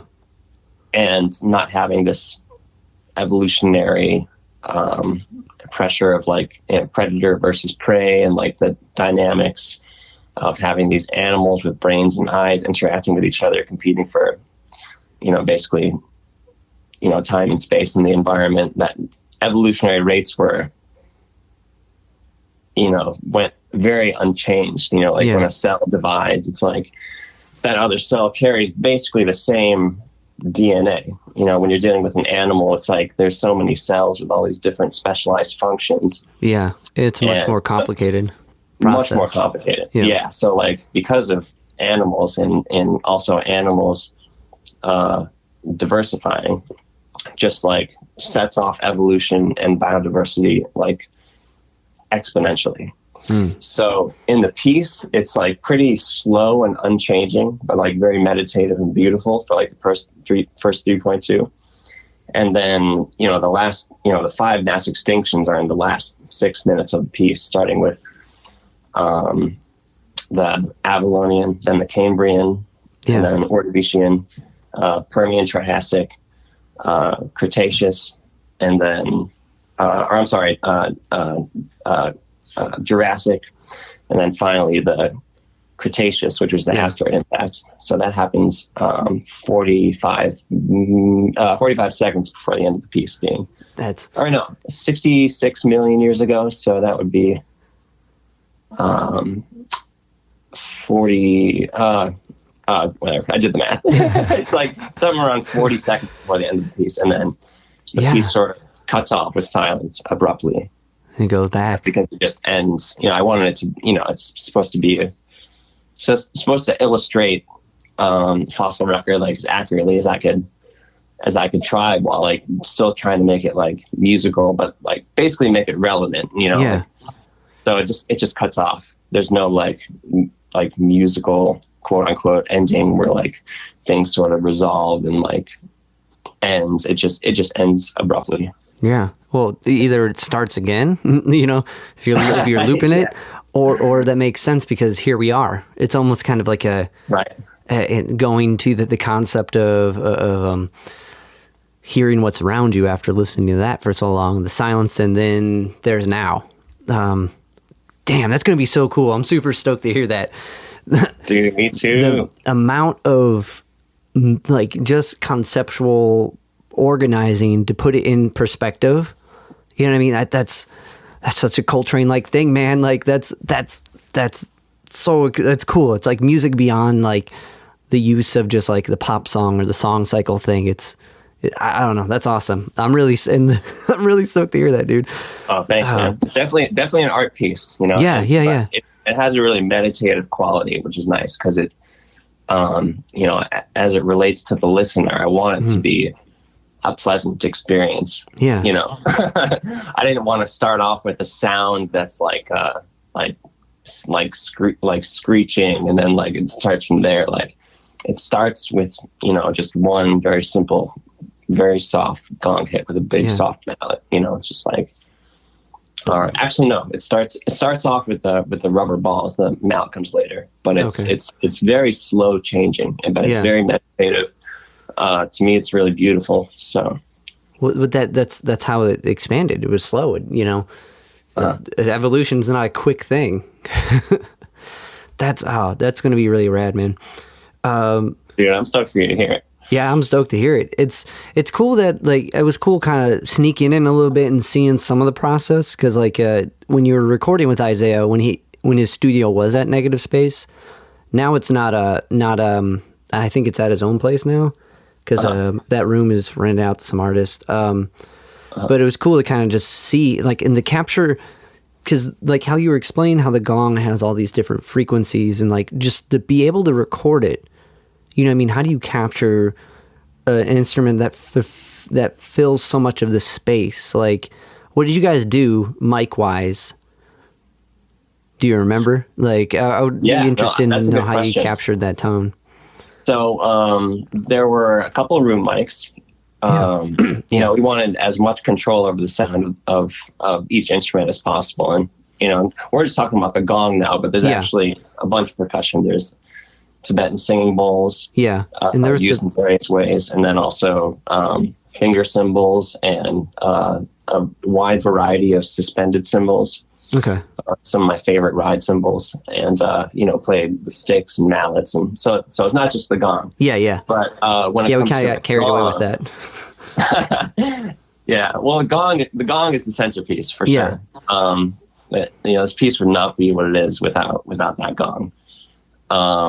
So there are a couple close mics from the front and from the back, and then also a couple of room mics. So the close mics were interesting because when you hit the gong, being a suspended big heavy piece of metal, it does move back and forth a little bit. Yeah.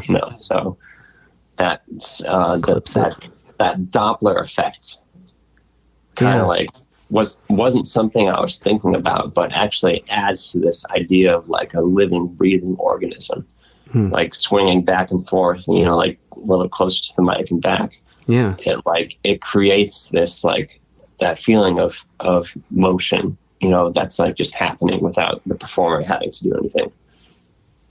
I bet that'd be really cool in stereo too. Like, yeah. But, okay. So it led to some challenges because of it, but also it seems like those became its own way to express the piece. Yeah. Well, actually, the Doppler effect was not a challenge. That was just sort of like a nice surprise. Yeah. Yeah. That's cool.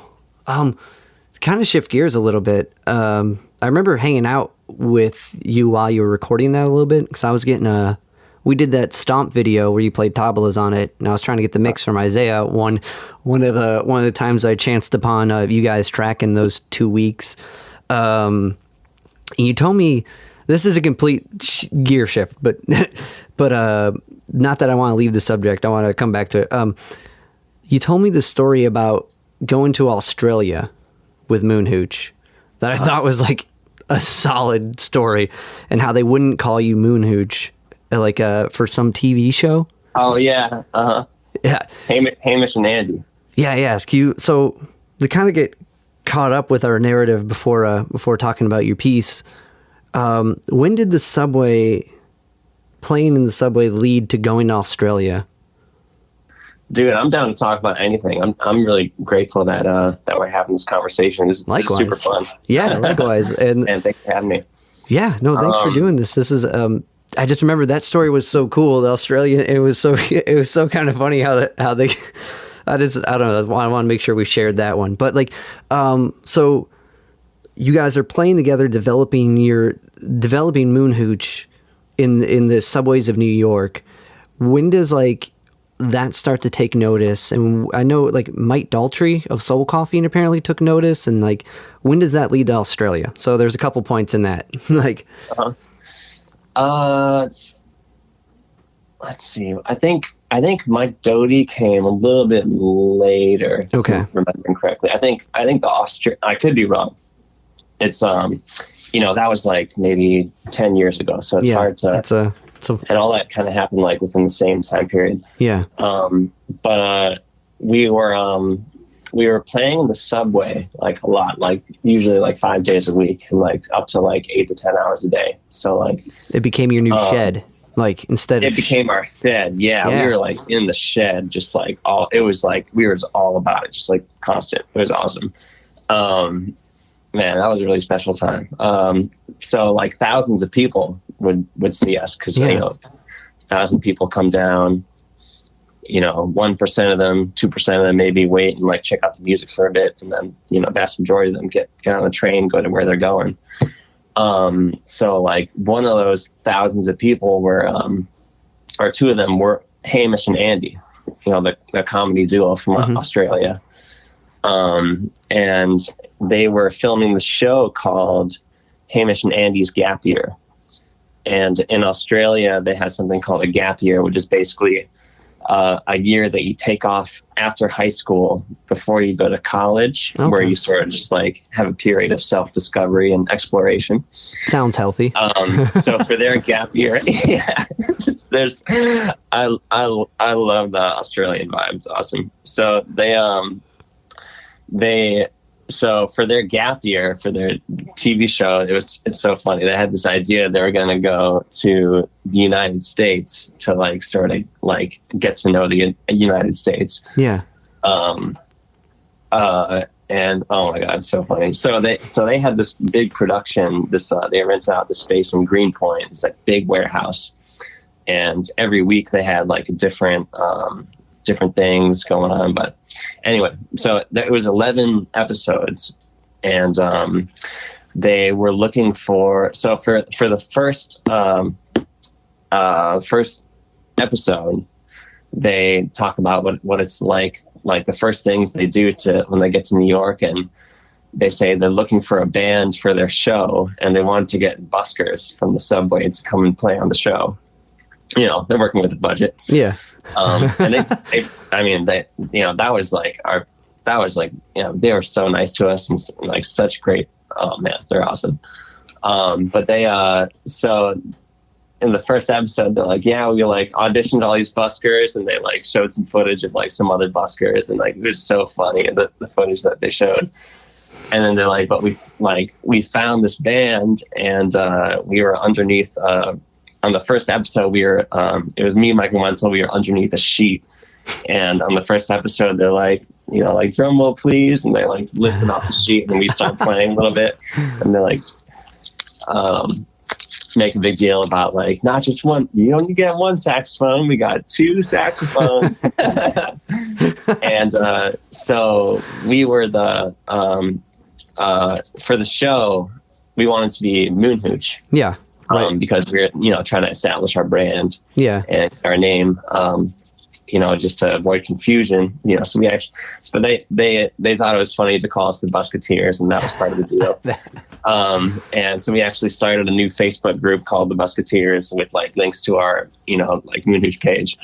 So that's how that all started. And so every week they filmed, and every week we went and like hung out with them and did the whole production, and like, it was awesome, man. There was like a big party after every show, and like we all like went up to the roof, and it just like hung out. It was awesome.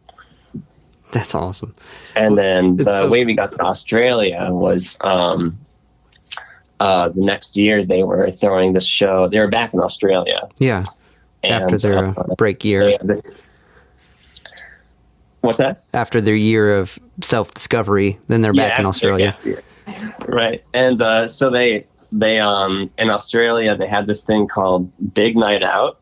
Oh, okay. And while that was going on, they had an event called Small Night In. And they flew us out for that. It was just one performance. Yeah. And we played for this party. But they flew us out and put us up in this hotel, for like awesome hotel, for like 11 days. Nice. And for us, that was like our like total rock star moment. Yeah. That was just, like, we were just like walking around in robes and like going to the sauna and like going to the beach and like, you know, just like having a great time. That was in Melbourne. That sounds odd. We played the Little Night In. It's kind of like the big. That's so sick though. And like just the they wouldn't call you Moon Hooch, they call you the Busketeers. Like, it's frustrating. That's such like a Spinal Tap like thing, you know what I mean? Like, oh my god, totally. Totally.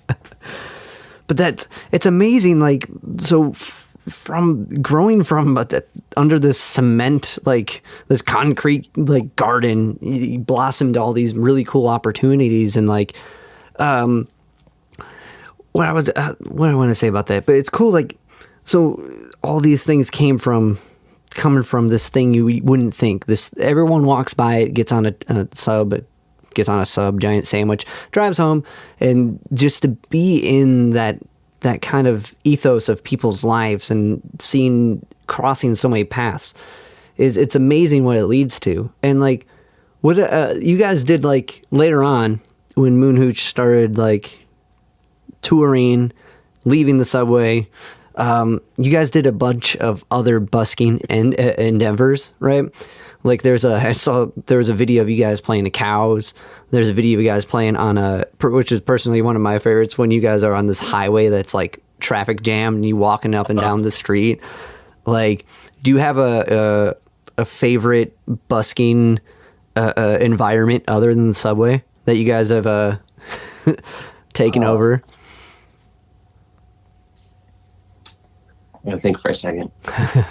There's a lot, and it's so, there's a lot. Yeah, it's so cool because it's such a pure thing. Well, on that first tour, we actually that was the tour where Mike Doty saw us in the subway and wrote us an email, said, "You want to join me on my national tour?" And we were like, "What?" So on that first tour, we met this filmmaker, from Spain. And he came on the road with us, and basically he documented the whole tour and like edited videos every day. Yeah. So because of him, we have those videos, you know, like because they were so well done. Where I freak out on the highway, and like I think the cow video was that was just like a tripod we set up with it. That was a different tour. Yeah. But on that first tour, we like would like get off the side of the road Eduardo would film us, and then, you know, it would be en route to like another show. So like if we had like an hour to kill, like, you know, like, we usually had sound check like later on, or every day we had sound check later on. Yeah. And we were following a bus tour where the bus driver was taking the whole band from city to city throughout the night and then sleep during the day. And it, you know, at the time it was just me and Mike driving because Wenzel and Eduardo didn't drive. So we were like getting like next to no sleep and just like shifts driving, like 8-hour drives. And but somehow we found the energy on some days to like be like, all right, like it's a 9-hour drive, but like, or it's like an 8-hour drive, but like we got 9 hours to get there. Like, let's use this hour and like shoot a quick video. So we like pull over and be like, oh, this is the perfect spot for video. Like, lighting's great. Like, this is a great, good vibe, good like, good imagery, whatever, you know. And like some of that was like Eduardo's inspiration. You know, he'd be like, oh, come on, guys, like this is perfect. Let's do it. So that was awesome having that energy on the road with us. My favorite one that we did from that time, man, honestly, that abandoned highway where that's pretty sick. That was really sick. Like that was like some awesome like visuals, you know, because like, and like what Eduardo did with the yellow line, you know, and like the rest of it's like black and white. I thought that was so cool. That's so cool that you had a filmmaker with you, because that I wondered production wise, like who's tracking this, because it sounds and looks really good. You know what I mean? You can't just like be driving with just the band and being like, all right, let's do a quick video in like a traffic jam. So that makes sense that there was someone else there doing that and had that like extra like jolt of creativity to like be like, wake up, guys. Yeah, that was an awesome energy to have on the road. And you know, he like, we could afford it at the time, and like it was exactly what he wanted to do at that juncture in his life. Yeah, he had like, it was like you know, he's from Spain. I think it was his first time in America, and it was just like an awesome opportunity for like all of us. It was like really special. That's cool. Well, how was working with Mike, as far as Mike touring with Mike? Like you guys were opening? Yeah. Oh yeah. Mike is such an awesome and like sincere and creative and just like all around just amazing person. He would like, actually, the management that Moon Hooch got hooked up with, for I think about 6 years. Yeah. Our first, like, actually our second management, but like the first management we actually signed a contract with, was this management called Hornblow Records, or Hornblow, which is funny because like, they don't have any other they haven't managed any other horn bands. But so Hornblow managed Mike Doty, and Mike Doty basically like discovered us in the subway and gave us the opportunity to have this national tour. So that alone, just like, that was just so nice for him, so cool, so sick. And so sick. And so we kind of got under Hornblow's radar. And then like a few months after that tour, they had a meeting with us. They're just sort of like, you know, feeling us out. Yeah. You know, like Jamie Kittman, the manager from manager of Hornblow Group, he used to manage this band called the Meat Puppets. Yeah. And he was basically like checking us out, making sure we weren't like another Meat Puppets, like addicted to like heroin, like what, like crazy like rock stars, like. So you mean you guys didn't know, you know, Kurt Cobain? Yeah, like he didn't. Yeah, so he, you know, he just feeling us out and like seeing what direction we were going in, and so we had a meeting with them, and then after that meeting, we had this dilemma because we were about to sign with a manager that sort of like, you know, was the first person to sort of like really wanted to help us out, like in a really genuine way. And it was kind of an emotional thing, you know. It's one of those dilemmas. but we ended up going with Hornblow. And so anyway, that's just a story. But That's cool. you asked about Mike Doty. So Mike, it was awesome touring with him. We met. This is crazy, dude. And so the bass player on that tour. Yeah. It's so funny. So me and my girlfriend at the time, we were in Brooklyn like 2 years after that tour, and we needed a cab ride because like the subways were gonna like take forever, and I think it was just like we needed to get somewhere like in like a couple hours, like late at night. Yeah. And we hailed a cab, and the cab driver was Mike Doty's bass player. What the fuck? Right? Yeah. In New York City. Damn. Like halfway through the cab ride, yeah. I was like, wait. I was like, dude. And then he like turns around. He's like, what? Oh, that's awesome. His name's Scrap. I was like, wait, Scrap? That's a good bass player name. Scrap. That's his nickname. Well, it's a good one. That's just what he went by, man. I think I don't know. I saw like I actually like in the cabs they have like the ID like on the back window, so you can like know the name of the driver. Yeah. So I recognized the name. I was like, no. And I look at him like same glasses. Like this is Scrap, dude. This is Scrap, dude. Like how many cab drivers are in New York City? Right. And like I was always taking like I never took cabs back then too, or like ever. And like just that was bizarre, man. That was crazy. And then the drummer Pete was really cool too. Such a great drummer. I forget his last name. But yeah, that was a trio. That was Mike Doty at the time with Scrap, and then Pete on drums. Yeah. Yeah, he's one of those like singer-songwriters that hasn't stopped, and he just keeps making stuff, and he's a road dog. He tours and tours and tours. Like he's the real deal, and like so I don't know if you've seen any recent clips of him, but he's got that cool like almost Cubist acoustic like nylon guitar, like it's all square. Yeah. I follow him on Instagram. Yeah, he's awesome. And like in his Soul Coughing, what a great band that was. You know what I mean? Like it's crazy. Like, and I think it speaks to his merit that he was like able to see you guys and be like, this is fucking rad. The world needs to know about this, and like take you guys on. Because that's like the story you hear and like dream of, and like, you know what I mean? Like someone cool picking you up and taking you on the road, but that never happens, you know what I mean? So it's so surreal and so rad. It was like a dream. Totally surreal. Like, now, yeah, dude, everything that's happened so far in like my life, like with music, like definitely couldn't have seen it coming. Right. Like in high school, like knowing that like I was like I was gonna like do all these things, like, man, it's been such a trip. And it's so beautiful because you can't, you know what I mean? Because you get into it for kind of what that question was. Am I doing this for myself or for something else? And like, you don't know. And then stuff just expands, and then opportunity becomes available to do one or the other.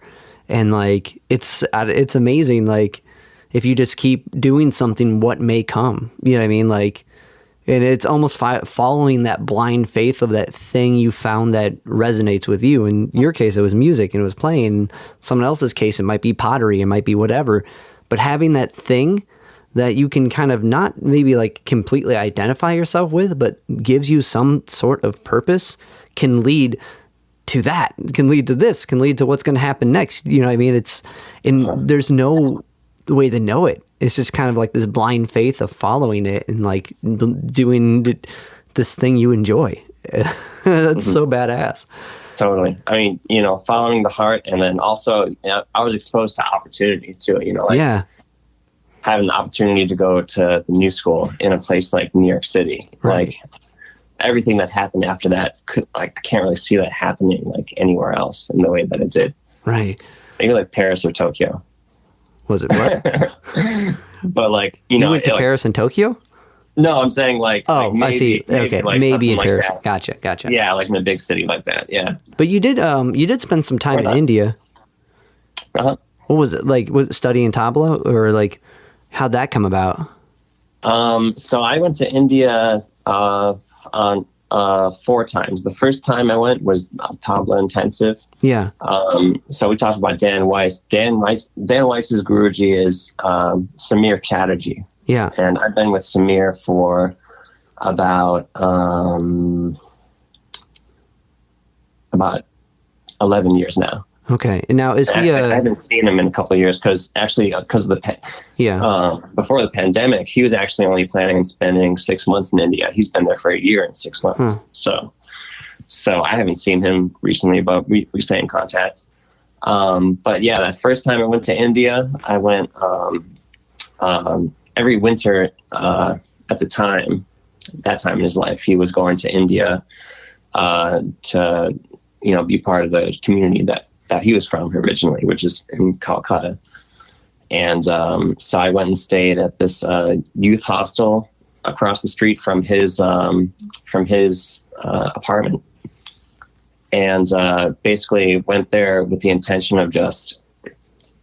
And I was inspired to do that through a couple people. Like Dan Weiss went and did that intensive tabla thing there a couple times. So. I was like, I really just want to learn tabla and like get to know this, and like I just wanted like soak up as much as I could. I was like, see what India's all about, and I ended up falling in love with India. So I went there, and the first time I would wake up, practice a little bit, go have a lesson with Samir. He would give me some stuff to work on. I would go practice, and then.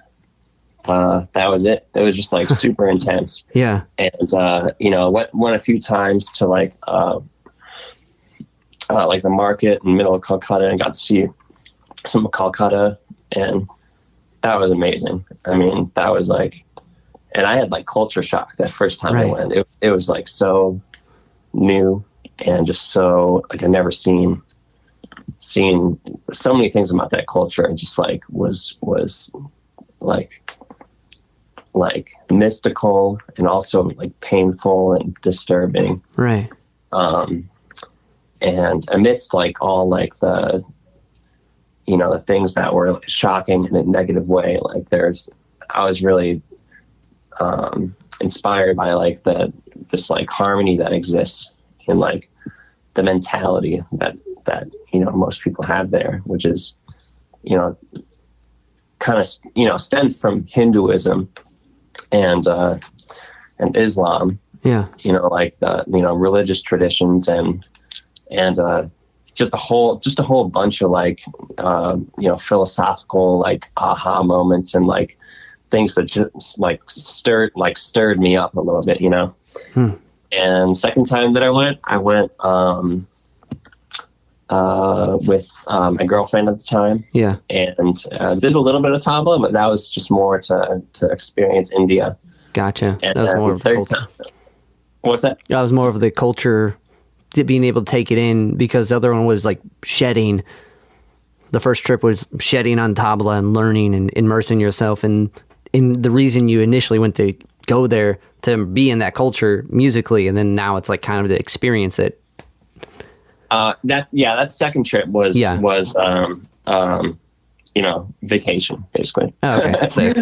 Just go to there, experience India, and just do that. And then the third time was another tabla intensive, and actually the second time I had gone to. So the first time I went to Calcutta. The second time I went to Delhi, and then spent most of the time in Varanasi. Okay. And then also went to the Himalayas in Nepal. But in Varanasi, that's a really special city. That's actually the oldest city in India, and it's on the Ganges. So it's a really spiritually and culturally rich place, and just like really mystical. And so my third trip to India, I decided to go back to Varanasi. And with tabla, there's what's called gharanas, which is basically just means schools of thought, right? For the tabla. So there's 7 main gharanas. There's Farrukhabad, which is where that's what Samir represents. Farrukhabad Gharana from West Bengal, Calcutta area.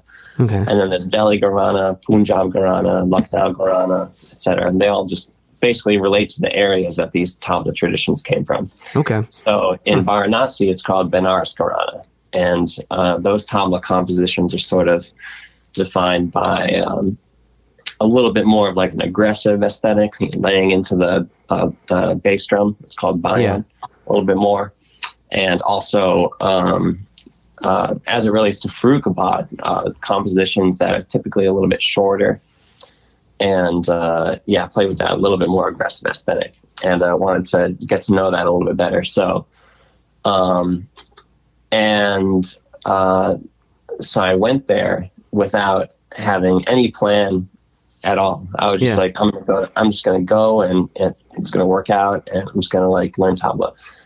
So I was, dude, it was crazy, man. I love the story. So like the first, so I was super jet lagged by the time I got there. Like, oh man, so many crazy stories. Sorry, my mind's going all over the place right now. No, that's a lot to take in. Like that's amazing. But anyway, so you get there, you're jet lagged. I wake up at 4 a.m. and like can't go back to sleep. And like that night they hadn't locked the gates at the place I was staying. It's called Singh Guest House. And so I got up and just started walking around and followed the sound. There was like this weird, man. Oh, it was amazing. Just to give you like a sense of like what it was like. It was like the guest house was just a minute's walk from the Ganges, and then you get to the Ganges and there's these like massive steps going down to the river.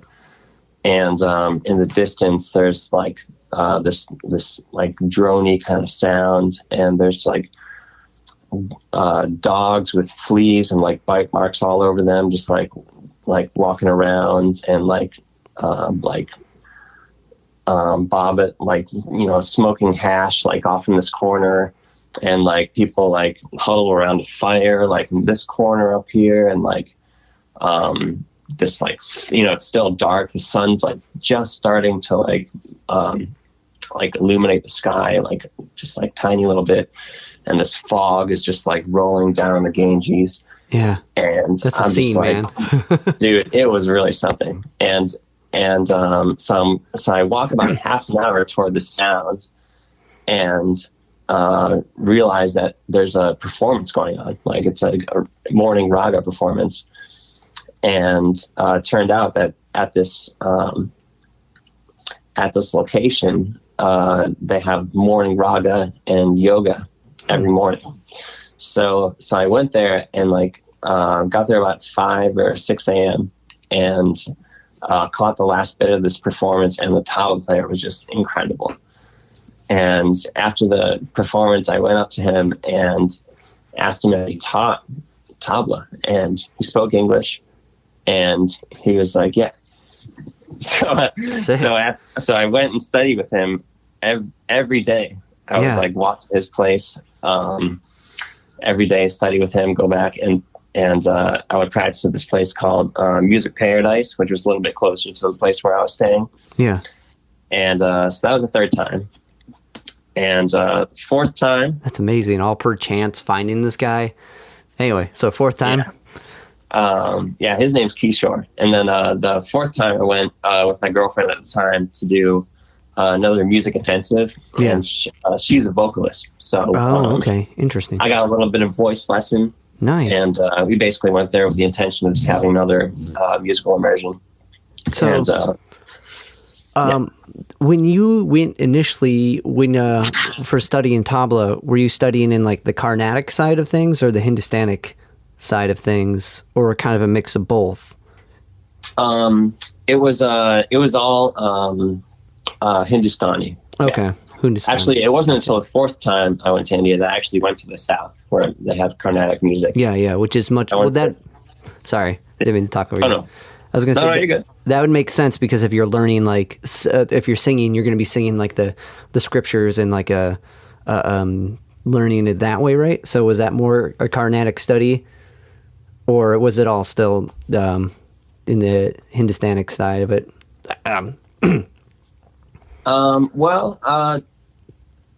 India, the history of music in India is interesting. It's like that, basically without the mountain range in the middle of India, like these like rolling hills, and also the western, they're called ghats, also called ghats. It's like these rolling hills where a lot of the spices are grown.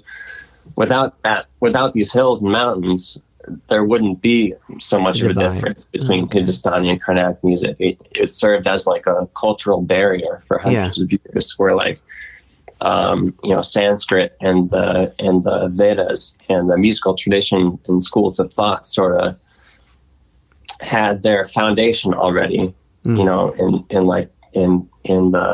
the texts and also in poetry. In India, it's really something like the idol there, like the sort of like the what's the word for it? Basically, everyone like is like all about this poet Tagore, who's like the foundation of like so many of the so much of the content that's actually in these ragas and the music, traditional music of India, and so. Like a lot of these compositions is just like really beautiful. Like the words is just like really beautiful poetry, and like everyone's all about it. It's super cool. So that tradition is in Carnatic music, as it is in Hindustani music. Okay. But the aesthetics and like what people agree upon on like what is like pure and all that, like there's like that.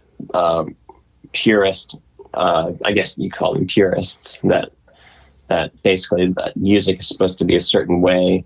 Yeah. And for example, like when the British came and invaded, they brought the harmonium, which is 12-tone instrument, basically made out just like a piano. Yeah.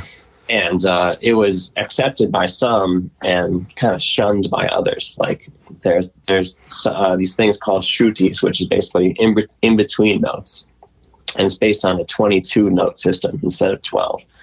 And they're saying like, like you can't play the raga correctly because like it doesn't have the shrutis. So like you can only play these ragas, and like even then like it's just a monophonic. It's like the tradition of like.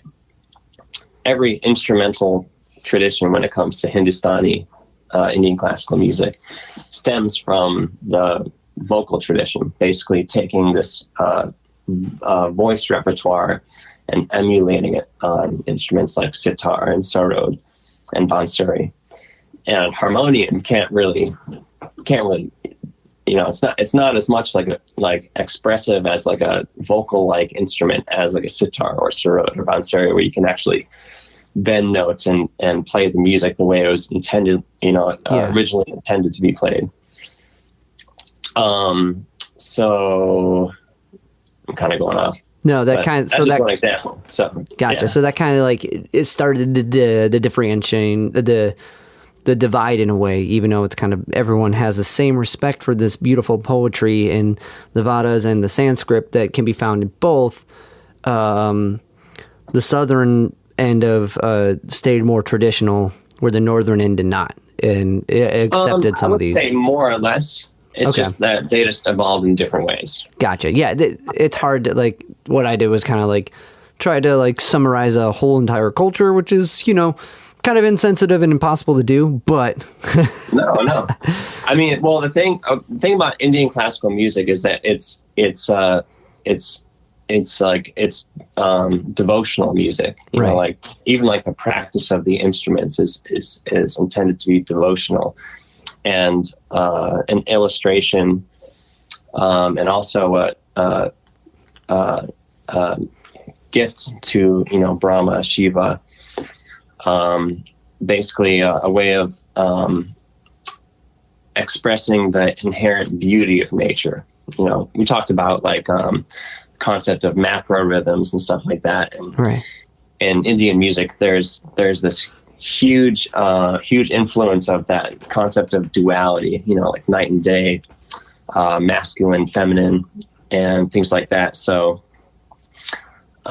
existence, non-existence, and things like that. Like even in tabla repertoire, like the language of the tabla is like very much like a lot of compositions that is like a theme and then basically a mirror reflection of that theme.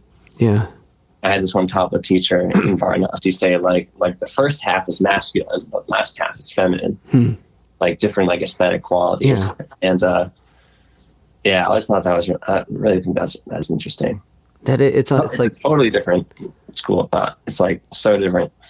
Right. It's like a weird yin and yang like approach to tone. Like that's usually what maybe in American music would be seen in like someone's career. You know, like if you look at the early Coltrane to later Coltrane, it's one thing to a next, but like within a single piece, it's really it's dense, man. So while this is all going on, how'd you find time to do this while Moon Hooch is touring and like recording? Like when was this even able, or was this all before, or was this like well, we would get a break like every winter. Yeah. And actually I missed out on family Christmas one year to do the tabla intensive. Yeah. And I remember feeling like so like alone and like lonely and sort of like depressed at that time. I was like really wanted to be with my family when Christmas came around, and like being on the other side of the world. Right. And like deciding to like do this venture, I was just having like feelings of like doubt and like is this the right thing? Like, should I be doing this? Why am I like making this sacrifice? But yeah, it's something for something. Yeah, for sure. But every winter we would go through a period of not touring, like around the holidays. Okay. And so the other 3 times I went to India, it was in either before Christmas or right after. So either in January or in December. Gotcha. And how long were these trips? Were they like a week, a month? The first one was 2 weeks. Okay. Second one was 1 month. Wow. Or 5 weeks. Yeah. And the third one was also a month. And then the fourth time was also a month. Yeah. And that fourth one had to be like super because you're going there to learn how to like sing, and not even like in a way like a completely different culture of singing. You know what I mean? Like that had to be pretty intimidating, because at least with like tabla, you kind of had some like, and I'm sure at that point you're ready to handle it, but like, you came a little bit more prepared than maybe like as a vocalist or trying to feel those intonations in a different way. Mm-hmm. I wouldn't say it was intimidating. I just love the music, and I didn't have any like pressure to like be like a great Indian singer. I'm just like interested, like generally, in that music, and I don't have like ambitions to like make a career as an Indian vocalist. You know what I mean? Yeah. Still, it's uncomfortable. I just love learning about it. Yeah. That's so badass. That's so cool. And I think that just speaks so highly of you as a creative to like dive into this thing. Like, what are you doing when you're not being creative? Indulging in different ways to do it. That's so fucking awesome. Wow, man. It's been awesome. I love Indian music, man. Man, the first time Indian music made an impression on me, it was like really similar to the feeling. We keep coming back to Coltrane. Yeah. Same feeling I get when I listen to Coltrane, like that feeling of like divinity and like truth in a way. Like even like Coltrane's got that there's that quote with music being like a reservoir, right? And you can only dive deeper into it and like be immersed in it. And like when you're drawing from the reservoir of Coltrane, that's what he's drawing from. You're drawing from this tradition of like deepness and like spiritual fulfillment, and like it makes sense that you would keep going back to that. You know what I mean? Like, and there's so many, like, Coltrane's been that figure for so many people, and it's that just speaks onto his legacy and how important his music is and how much it gives back now that even though he's not around too. Well, damn. Well, James, we've been at it for like 2 hours, my friend. This has been fucking awesome. Dude, this has been great. I feel like no time has passed. I know. Oh man. To kind of like wrap it up, and we don't have to get into this, but like when you moved past Moon Hooch to where you are now, was it like what brought about that? Was it like creative stunt, or was it like just separating ways? And we don't have to get into that. We can bypass that if you don't want to. No, I can talk about that. There were just there were definitely some creative differences. Like Moon Hooch was a sacrifice in many ways, and a sacrifice that I don't have any regrets in. Like it's right. Not that there like weren't like painful moments along the way, because like whenever you're in a band, especially like at the amount that we were touring and the amount of time we were spending together, there's that possibility for like emotions to get in the way of the music, right. And it was happening to such an extent that that I was feeling like I wasn't being true to myself, or like and I don't want to get personal about it, but like also like we all wanted different things right. out of the band, in kind of a fundamental way, and that brought about a lot of dissonance. Gotcha. And it was 10 years, and we did like some amazing things, and made like I love all of our recordings. I love the music we made. I love the things that I learned, like musical and not experience. And it just came time to what's the word? Indulge in something else. or it was time for a change. Yeah. No, that makes sense. I say that with an ounce of like hesitation and a little bit of feeling of shame and guilt, because like like I made some big mistakes at the time that I left, and was in a pretty emotionally vulnerable place, and wasn't my best self, Yeah. So, yeah. But that's one of those things you can't, like when you're in it, right? When you're experiencing whatever emotion it is, you got to be kind of immersed fully in it. And if not, that creeps up somewhere else. Like if there's this resentment, and like that's the key. You don't want to lead to a resentment. You kind of want to be in that thing, let it exist, let it take over you, and so you can experience or analyze it later and come to that conclusion that you just said right now, that you weren't your best self, and there's regret about that.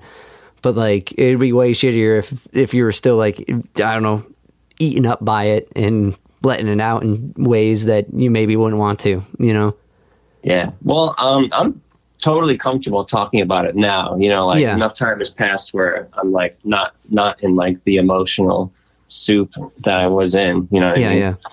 And, dealing with feelings of like, doubt and like,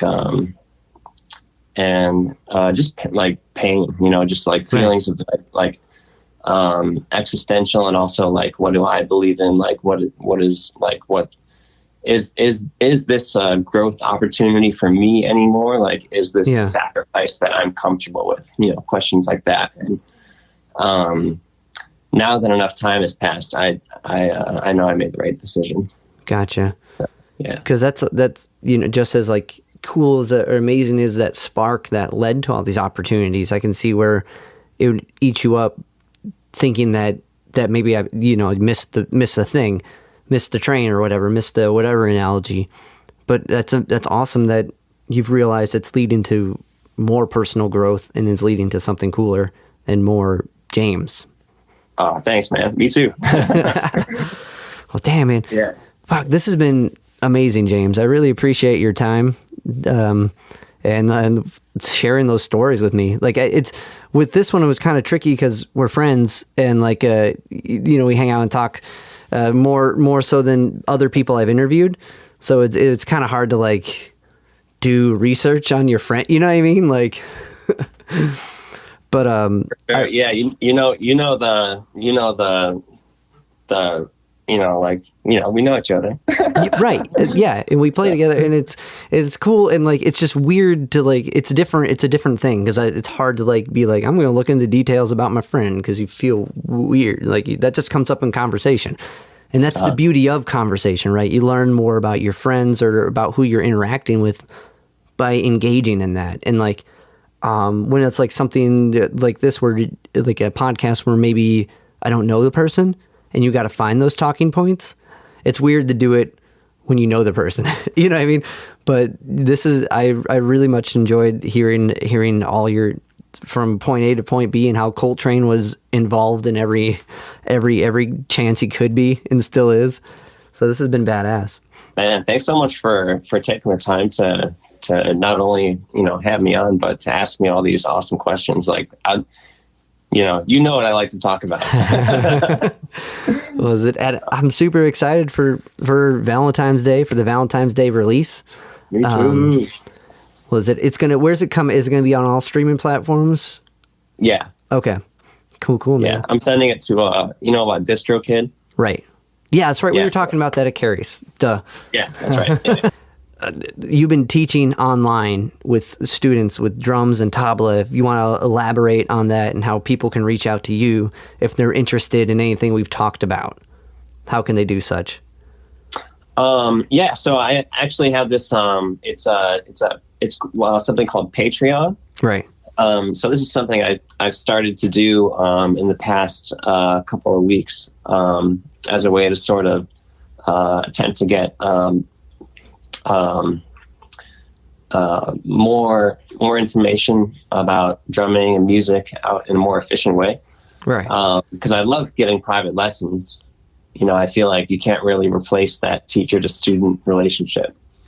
And at the beginning I was like, well, Patreon seems a little bit like distant from the student. Like maybe it's not going to be as relevant. Right. But, actually I think it's great because it, you can sign up for different tiers. Basically a first tier membership gets you, 4 pre-recorded lessons, covering a wide range of topics. And my goal is to create information that's applicable to a wide range of musicians and drummers. But second tier gets you a private lesson once a month on top of those 4 pre-recorded, and then also there's a once a month live question and answer where students can get the opportunity to ask me anything. Gotcha. Some Q&A. So Patreon is one way, and then if you want to reach out to me directly for private lessons, and then the third tier is everything, and then also a weekly private lesson. Gotcha. But you can hit me up on my email, which is jamesmuschler@gmail.com, which is with no spaces. Yeah. Or on Instagram is also good, on my Instagram. Yeah. So with what's your Patreon called? Is it just James Muschler? Patreon.com or? Yeah, exactly. It's patreon.com/James Muschler. Gotcha. Awesome, man. Cool beans. All right, man. Well, I'm going to hit a pause on the recording. So thanks for talking with me. Dude, love you, brother. Love you too, man.